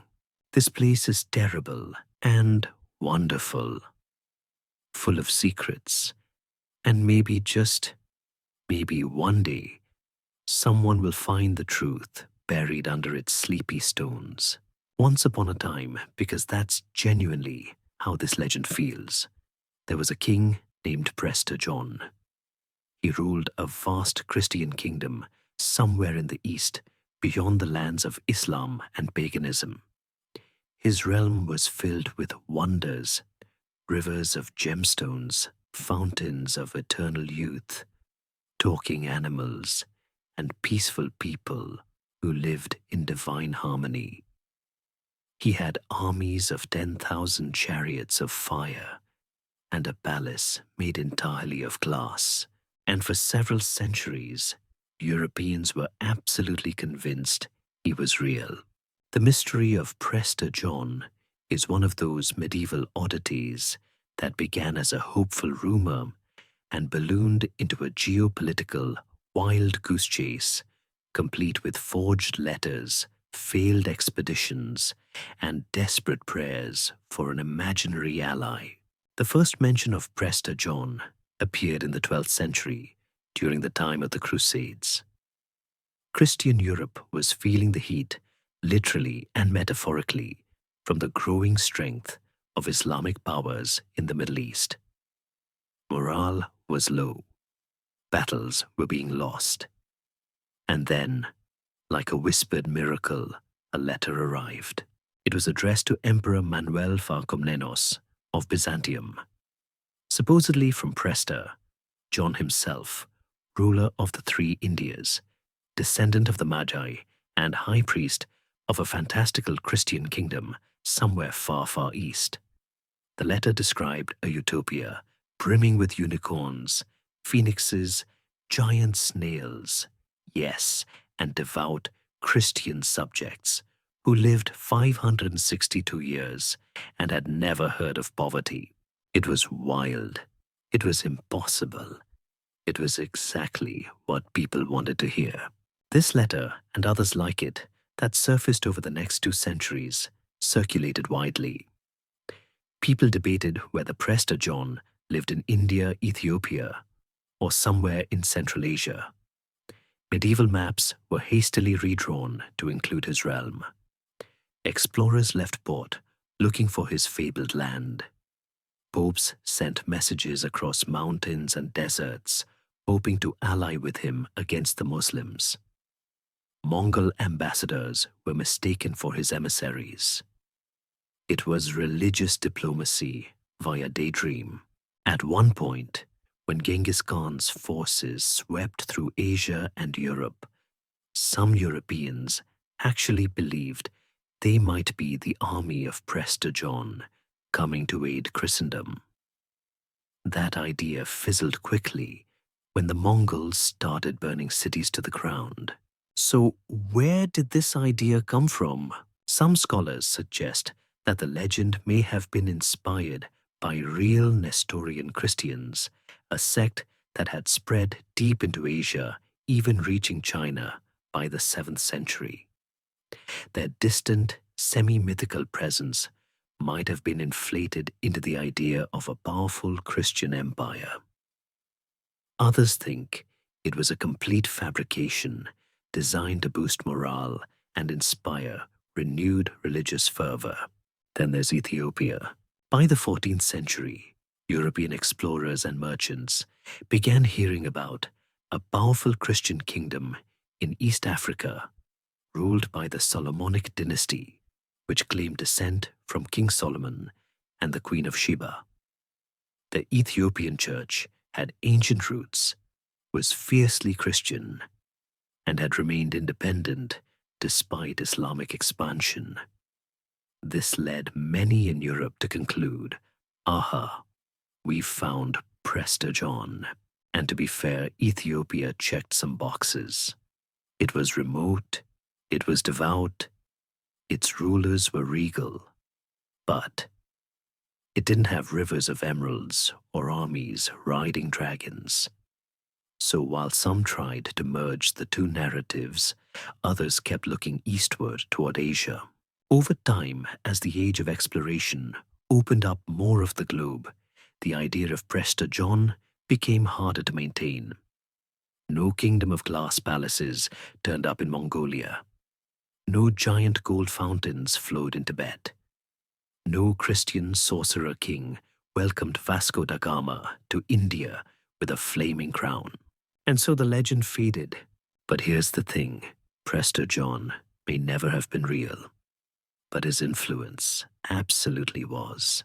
The hope for his alliance motivated diplomatic missions, influenced papal policy, and fueled exploration for centuries. In some ways, he was medieval Europe's imaginary friend, a comforting figure in a dangerous world. He represented the dream of unity, of divine aid, of an ultimate good guy out there fighting the same fight. And let's be honest, who doesn't want to believe that somewhere far beyond the horizon, there's a benevolent king who has everything under control? So maybe that's why the legend of Prester John endured. Because in a chaotic, war-torn, plague-haunted world, he offered something Europe desperately needed: hope. Even if it came with giant snails. They dressed simply. They preached humility, poverty, and spiritual purity. They rejected the excesses of the Catholic Church, scorned material wealth, and held meetings not in cathedrals, but in fields and caves. By all accounts, they were peaceful, non-violent, even gentle. And yet, by the early 14th century, they were branded as heretics, hunted down, and systematically annihilated. This is the tragic unsolved mystery of the Cathars, and their sudden and brutal disappearance still haunts the hills of southern France. The Cathars emerged in the 12th century in the Languedoc region, where modern France rubs shoulders with the Pyrenees. Their beliefs were a kind of Christian dualism. They saw the world as a battleground between the forces of good spiritual purity and evil, the material world. Unlike Orthodox Christianity, which saw creation as fundamentally good but corrupted by sin, the Cathars viewed the physical world itself as inherently evil, a prison for the soul. This wasn't a fringe idea. It was radical, yes, but it caught fire. Cathar communities spread quickly, especially among the Occitan-speaking nobles of southern France. They appointed their own spiritual leaders, called perfects, who lived celibate vegetarian lives of extreme discipline. They rejected the sacraments of the Catholic Church. They saw the cross not as a symbol of salvation, but of cruelty. And they had no use for priests' indulgences or the Pope. You can imagine how well that went over in Rome. By the early 13th century, the Church had had enough. Pope Innocent III launched what would become one of the most infamous and violent religious campaigns in medieval Europe, the Albigensian Crusade. Yes, a crusade against other Christians. From 1209 to 1229, northern French knights descended upon the south. Entire towns were massacred. In Béziers, thousands were killed, including Catholics. When asked how to tell heretics from the faithful, a papal legate allegedly said, "Kill them all. God will know his own." Charming. The Cathars were slaughtered, burned, or forced to convert. Their fortified strongholds, like the haunting Montségur, perched on a mountaintop, were besieged and razed. In 1244, over 200 Cathars were burned en masse at the foot of that mountain. Eyewitnesses said they went willingly singing as the flames rose. And yet, despite the brutality, the Church never quite explained why it saw them as such a massive threat. Yes, the Cathars were heretical by official doctrine, but heresy wasn't unusual in the Middle Ages. So why this level of overkill? Why an entire crusade against peasants and minor nobles? Why the relentless pursuit that lasted decades even after the main military campaign had ended? Some believe the Cathars had access to dangerous knowledge. There are theories that they possessed early Gnostic texts or preserved lost teachings from early Christianity that challenged church authority. Some go even further and claim they had relics, maybe even the Holy Grail here. It comes again. And that's why the Church was so determined to wipe them out completely. Others point to politics. The Languedoc region was culturally and linguistically distinct from northern France. Its nobles were wealthier, more tolerant, and less loyal to the crown. The Albigensian Crusade conveniently allowed the French king to consolidate power over the south under the guise of religious purity. Still, some oddities remain. For instance, why did the Cathars refuse to fight back? Many went to their deaths willingly, even when escape was possible. What was the source of that certainty? What beliefs gave them such unwavering resolve in the face of utter annihilation? And how, despite the massive military campaign and Inquisition, did traces of their teachings still survive? Cathar ideas pop up in secret texts, fringe sects, and whispered traditions long after their supposed eradication. Some even say the Freemasons inherited fragments of Cathar wisdom. Though that's difficult to prove and easy to romanticize. What we do know is that by the late 14th century, the Cathars had vanished from the record. Not faded, vanished. No churches, no descendants, no writings. Their texts were destroyed. Their perfects were executed. Their villages razed.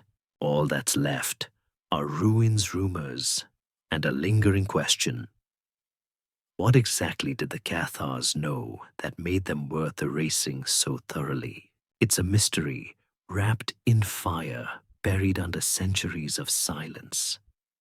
And the wind still howls through the empty fortresses of Languedoc, whispering that something precious may have once been lost, not just a people, but perhaps a piece of truth. In the lush, vine-covered hills of Languedoc, where shepherds tend their flocks, and medieval legends cling to the stones like moss. One of the strangest tales to slip through the cracks of history is that of the dancing goats of Languedoc. Yes, dancing goats. Depending on who's telling the story, this odd bit of folklore involves anything from heretical rituals to satanic ceremonies to a misunderstood case of frisky livestock. But somewhere between rustic humor and religious suspicion lies a forgotten fragment of medieval paranoia, and possibly a real mystery that never quite got explained. So, what exactly were these goats doing? The tale goes something like this. In a rural village nestled between the Cathar Hills and a few conveniently mysterious caves, locals began whispering that a nearby group, some say a sect, others say just peculiar neighbors, were training goats to stand on two legs and dance in ritual patterns during moonlit gatherings. The reports were vague, but consistent music was heard at night drums or bells, followed by the sound of hooves and what could only be described as goatish shrieking. Witnesses claimed to see flickering firelight in the distance, and occasionally they'd spot goats that behaved oddly, too tame, too coordinated, too eerily synchronized. Now, in most parts of the medieval world, dancing animals were a charming oddity. A goat doing a jig might draw coins at a fair or feature in a traveling show. But in this context, 13th century Languedoc, still reeling from the Cathar purge and crawling with inquisitors' dancing goats, were anything but cute, because the idea of animal ritual had long been associated with heresy, witchcraft, and the devil. The church was hypersensitive to anything that smacked of paganism or unregulated spiritual practice. And nothing says unregulated like hoofed quadrupeds in choreography. Word reached the local clergy. A report was made. Soon inquisitors arrived in the region, not just for goats, of course, but to investigate persistent rumors of unnatural rituals, unlicensed assemblies, and signs of demonic influence. Did they find anything? The records are frustratingly sparse. A few notes in Latin referencing beasts trained to mock holy processions and rustics who know not the danger they invite. There may have been a trial, possibly more than one, but whatever official action was taken, it didn't make the big books of heresy. The story simply faded into whispered lore. Which brings us to the theories. One possibility is that the dancing goats were a misinterpretation of folk tradition. In parts of rural Europe, especially where pagan customs had blended with Christian rites, people did hold moonlit dances, sometimes including animals. These weren't necessarily religious in nature. They were community events, seasonal celebrations, or ways to ensure fertility and good harvests. Add in a few tipsy shepherds and some bell-adorned goats, and voila, a spooky legend is born. Another theory suggests this was a deliberate smear campaign, a way for authorities to discredit dissenters still sympathetic to the Cathars. Accusations of bizarre rituals were a common tactic used to justify surveillance arrests or excommunication. The goats in this reading were collateral damage. And then there's the secret society angle. Because of course, there is. Some fringe theorists believe the dancing goats were symbolic part of an encoded ritual involving hidden knowledge. Goat imagery has long been associated with esoteric orders, from the ancient god Pan to the later figure of Baphomet, who we've met already.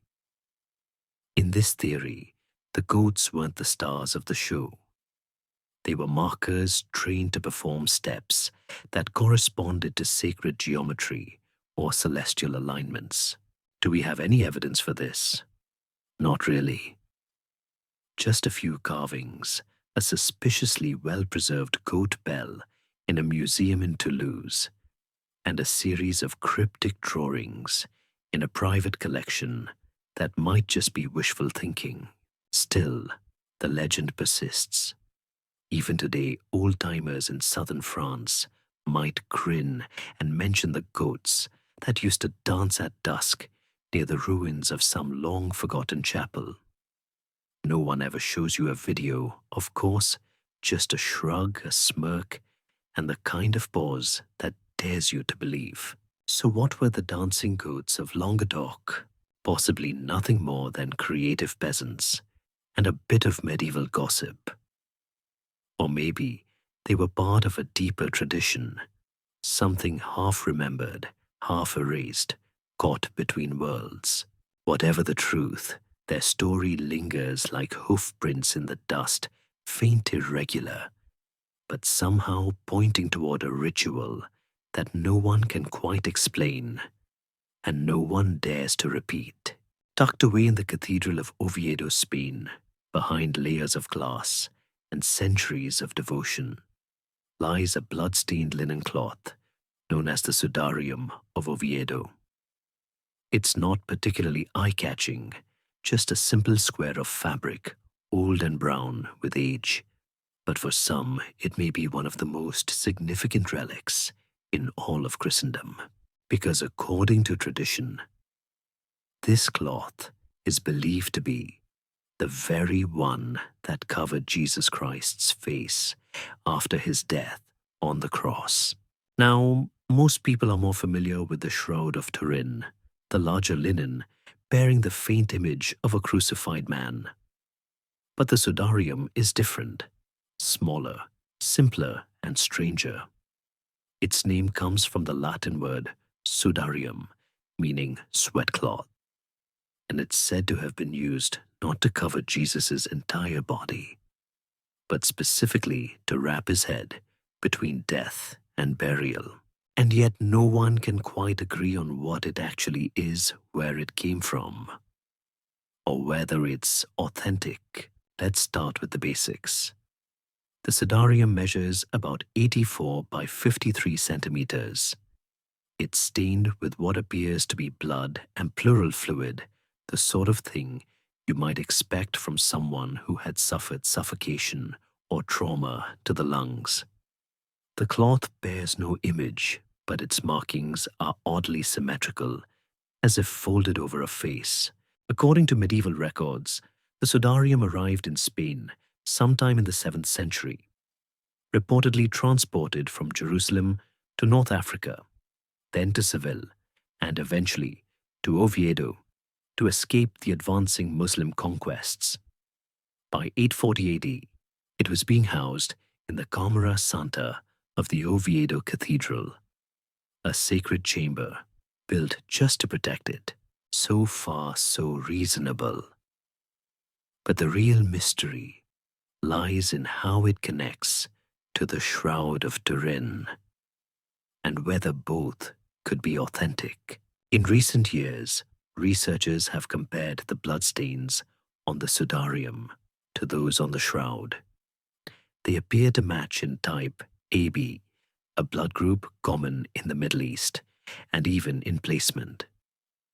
The theory goes like this. The Sudarium was used to cover Jesus' face immediately after death, before being removed and replaced by the burial shroud. The alignment of the stains supports this.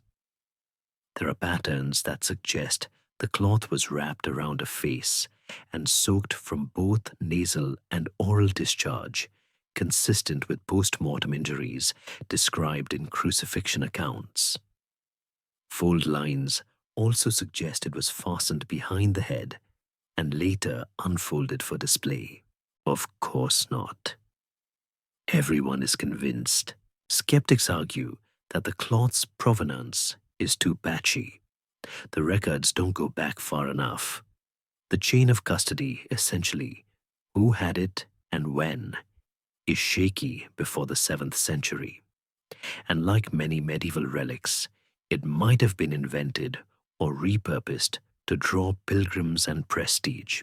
There's also the awkward fact that in the Middle Ages, every other church seemed to claim some part of Jesus' wardrobe, from his sandals to splinters of the cross to an alarming number of true nails, Europe was not exactly short on sacred relics. So how does one separate the miraculous from the medieval marketing? Even so, the Sudarium remains deeply venerated, especially in Spain. It's only shown to the public a few times a year. On those days, pilgrims gather to glimpse the cloth through thick glass candles, flickering incense swirling in the air. It's less about proof and more about presence, about faith, wrapped in folds of linen and time. Some modern researchers continue to study the cloth, hoping new forensic techniques might reveal more. Is the blood real? Is the weave of the fabric consistent with first-century Jerusalem? Could pollen samples or carbon dating offer clarity? So far, the results have been mixed. Some tests suggest ancient origins, others are inconclusive. The Catholic Church, interestingly, has never officially declared the Sudarium, or the Shroud of Turin for that matter, to be definitively genuine. Instead, both are treated as objects of devotional significance, open to personal belief. And maybe that's the point. The mystery of the Sudarium isn't just whether it touched Christ's face. It's about how stories like these survive, how a scrap of cloth, folded and forgotten in a reliquary, can carry the weight of centuries of longing, of hope. Whether it's a holy relic, a medieval forgery, or something in between, the Sudarium of Oviedo reminds us that even the smallest threads of history can be woven into a tapestry of belief, and that sometimes the mystery itself is what makes something sacred. Somewhere in the chaos of empire-building sacred relics and shifting power, the bones of Charlemagne went missing. Or maybe they were stolen, or quietly reburied, or spirited away by monks who knew far more than they ever wrote down. Whatever the truth, the fate of Charlemagne's remains, along with the royal regalia supposedly buried with him, remains one of the medieval world's most overlooked mysteries. Let's rewind. Charlemagne, aka Charles the Great, aka the guy who essentially rebooted the Western Roman Empire, died in 814 AD after ruling a chunk of Europe so large that modern countries still squabble over which parts of him they can claim. He was buried in Aachen Cathedral, then the grandest church north of the Alps, in a sarcophagus that was reportedly Roman in origin. Because if you're going to be the Holy Roman Emperor, you might as well go full cosplay. The burial was done hastily and in winter. According to one chronicler, Charlemagne was placed, not lying down, but sitting upright on a throne, clad in imperial robes, with a sword by his side and a gospel book on his lap. Because why go out quietly when you can look like you're still mid-audience? Now here's where things get weird. Over the centuries, his tomb was opened multiple times, each time clouded in secrecy, political motives, or both. In 1000, AD Emperor Otto III reportedly opened the tomb and found Charlemagne perfectly preserved, still seated regal as ever, as if he'd just nodded off during Vespers. He supposedly took a few relics, the throne, a few bones, and the gospel book. Some say Otto removed a finger. Others say he left everything intact, except for a golden cross. In 1165, Emperor Frederick Barbarossa got involved. He had Charlemagne canonized, yes, made a saint, even though this was never officially recognized by the wider church, and had his remains transferred to a fancy new golden shrine, also in Aachen Cathedral. That shrine is still there today, glittering and magnificent, said to contain what's left of the emperor. But what exactly is left? That's the mystery. We know parts of Charlemagne's body were distributed as relics, a common practice in the Middle Ages. Finger bones, a shin, maybe even teeth, sent to churches and abbeys across the empire. Aachen Cathedral still claims to possess the skull cap and upper arm bone housed in ornate reliquaries. But there's no complete inventory and no clear record of what happened to the rest. In fact, there's compelling reason to believe much of Charlemagne's original burial was dismantled or lost. The throne Otto supposedly removed now sits in Aachen, but it's just a plain marble seat. No gold, no carvings, no inscriptions. The sarcophagus, once said to be Roman and ornate, is now empty. The golden shrine that holds his bones today is beautifully crafted, but was built 3 centuries after his death. It could just as easily be holding someone else entirely, or a carefully curated selection of best guess bones.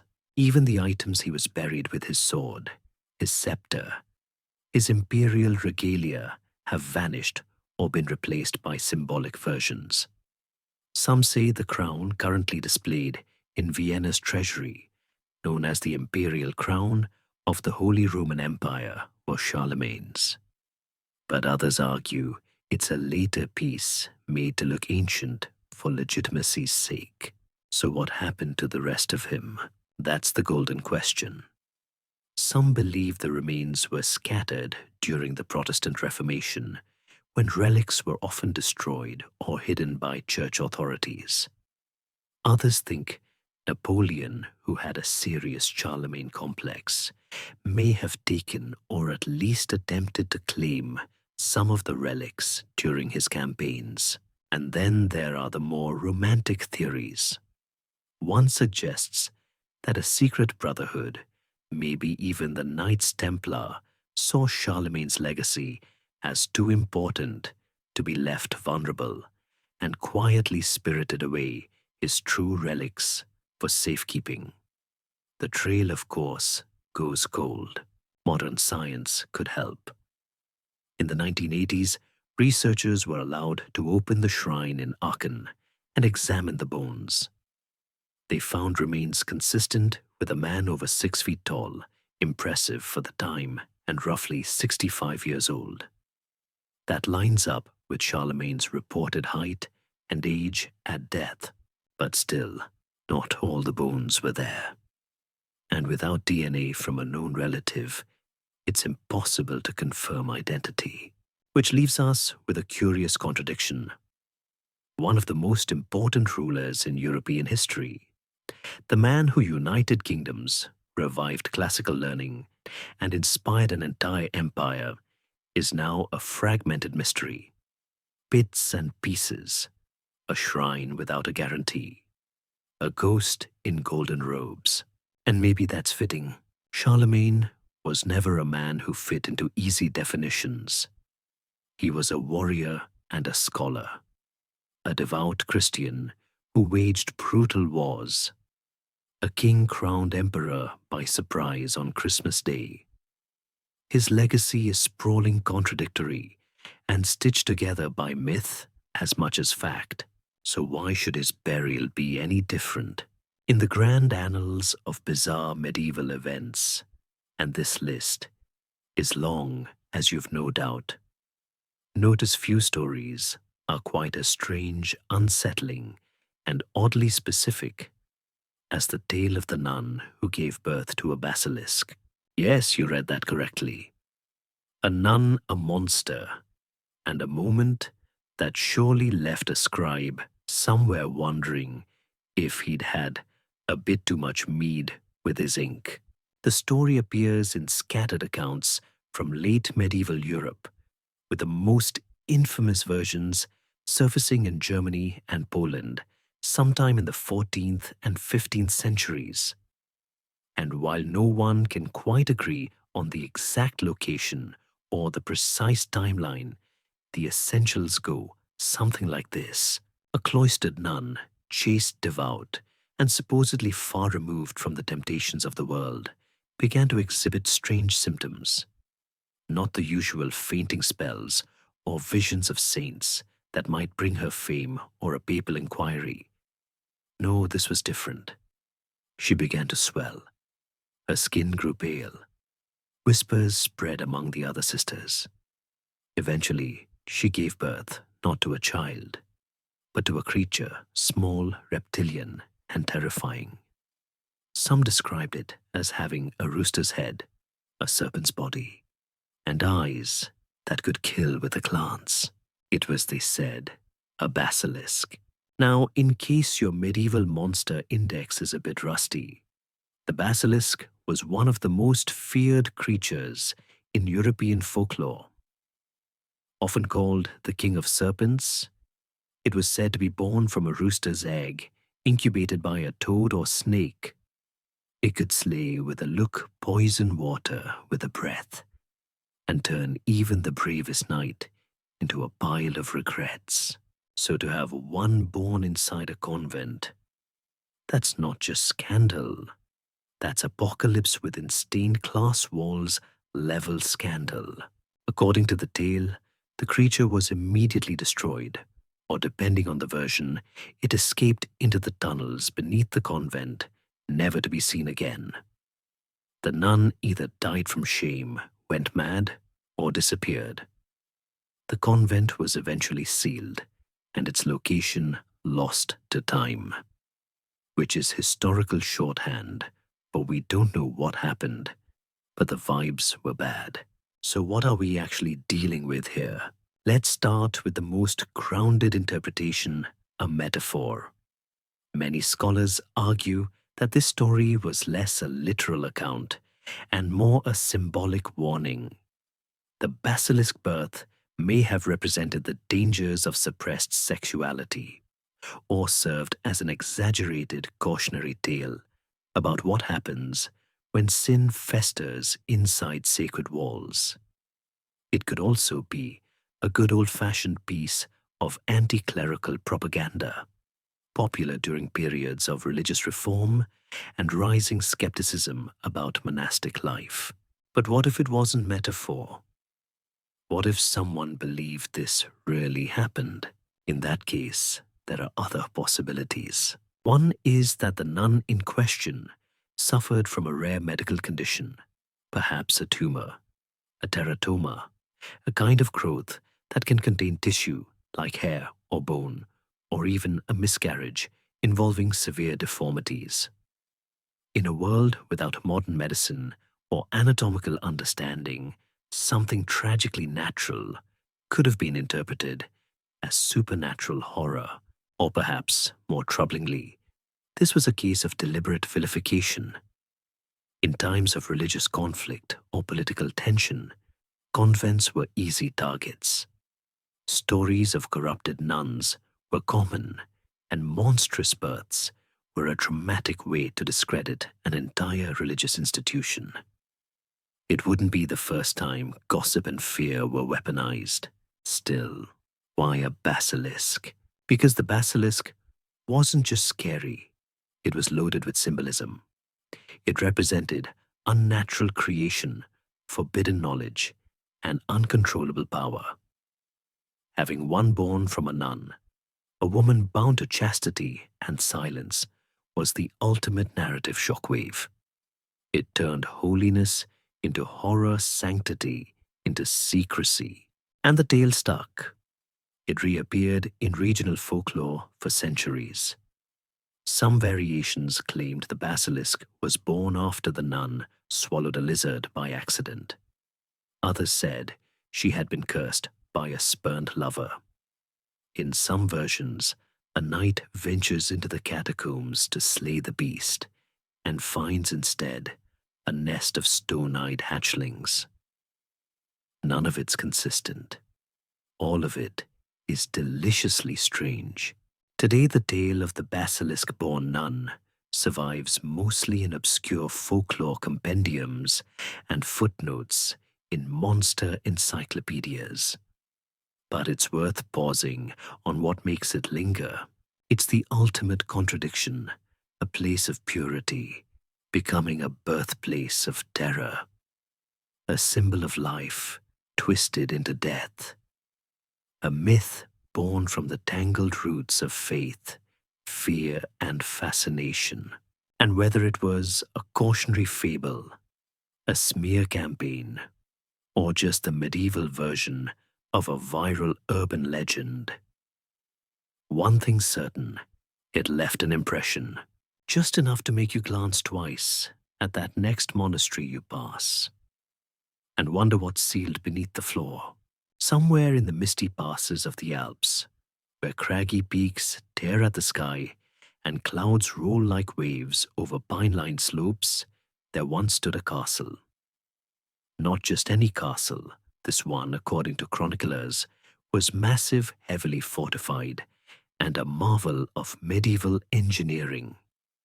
It held treasures, secret documents, maybe even relics. And then one day, without warning, it vanished. No battle, no siege, no slow decay into ruins. It simply ceased to be. This is the enduring mystery of the castle that disappeared overnight. A tale that sounds like fantasy, but is rooted in real medieval records and complete infuriating vagueness. Let's begin with what we think we know. The story comes from a handful of 14th and 15th century sources, mostly from German-speaking regions.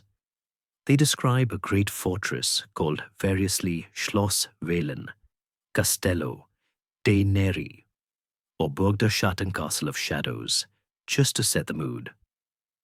The accounts agree on a few points. The castle was positioned along a major mountain pass. Its towers were visible from miles away, and it served as a waypoint or fortress for pilgrims, nobles, or even Templar forces during their wanderings through the Alps. Then sometime in the early 1300s, it disappeared. According to the chronicles, travelers who had seen the castle only days before returned to find bare rock where once there had been stone. No rubble, no charred beams, no signs of collapse, just empty landscape, as if the castle had never existed at all. Naturally, theories abound. Some say the castle was enchanted, the product of magic or divine protection that wore off, vanished into mist, or was hidden again when its purpose was served.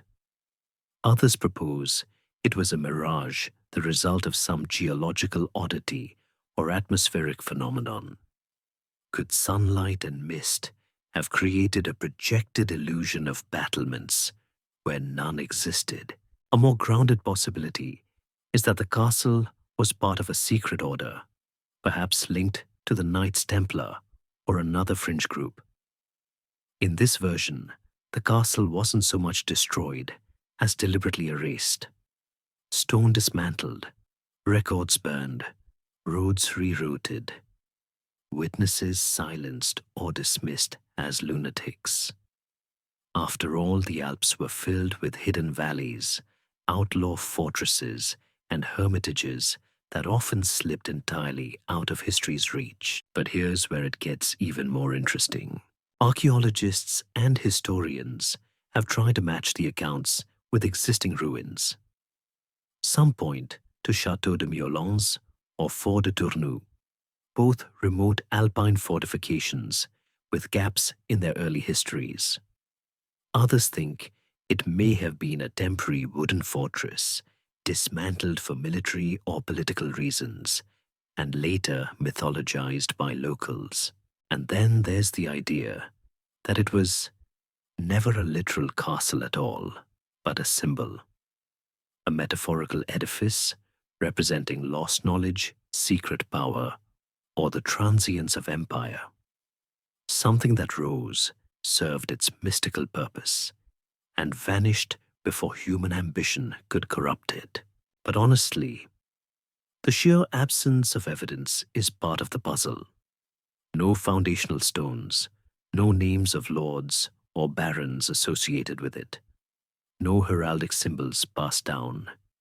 It's like chasing the ghost of a building in a dream so vivid while you're in it, yet impossible to prove after waking. And perhaps that's the point. The Middle Ages were filled with real castles, gritty, drafty, mouse-ridden fortresses that stood for centuries. But there were also imagined castles, fortresses built in the collective memory, shaped by stories transformed over time, until the boundary between stone and myth blurred completely. The castle that disappeared overnight is one of those stories. Maybe it was once real, maybe it never was, but it felt real enough to write down.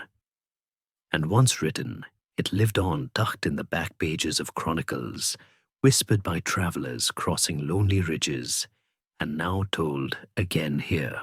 If you ever find yourself hiking an old alpine path, and you stumble across a flat ledge ringed by trees where the air suddenly feels different, pause for a moment. Look around. The castle may not be there now, but maybe maybe it once was. And now, with the last mystery fading gently into alpine mist, let's take a moment to breathe. We've wandered through shadowed towers and sunken treasure pits, traced the footsteps of vanished knights, pondered over pages no one can read, and stood beneath skies once torn by unexplainable shapes. We've met green children, silent kings, dancing goats, and a very determined nun with questionable taste in reptiles. The medieval world wasn't just kings and castles. It was strangeness wrapped in silence, secrets tucked into stone walls, and stories whispered into firelight. A world where the lines between fact and fable weren't just blurred, they were often deliberately erased. And perhaps that's why these mysteries endure. Not because they need solving, but because they remind us that wonder is part of the human experience. That sometimes it's okay to sit with the unknown, to feel the weight of a lost relic or the echo of a forgotten name, and simply let it rest there, unsolved, unexplained, softly glowing in the dark. So as you settle in tonight, let your mind wander a little. Let it drift through ruined cathedrals and quiet abbey halls, through foggy moors where strange lights dance, and through libraries full of locked books and forgotten languages. The past may never give up all its secrets, but maybe that's not the point. Maybe some doors are meant to stay just slightly ajar, inviting us to dream. Good night, traveler of time. Sleep well.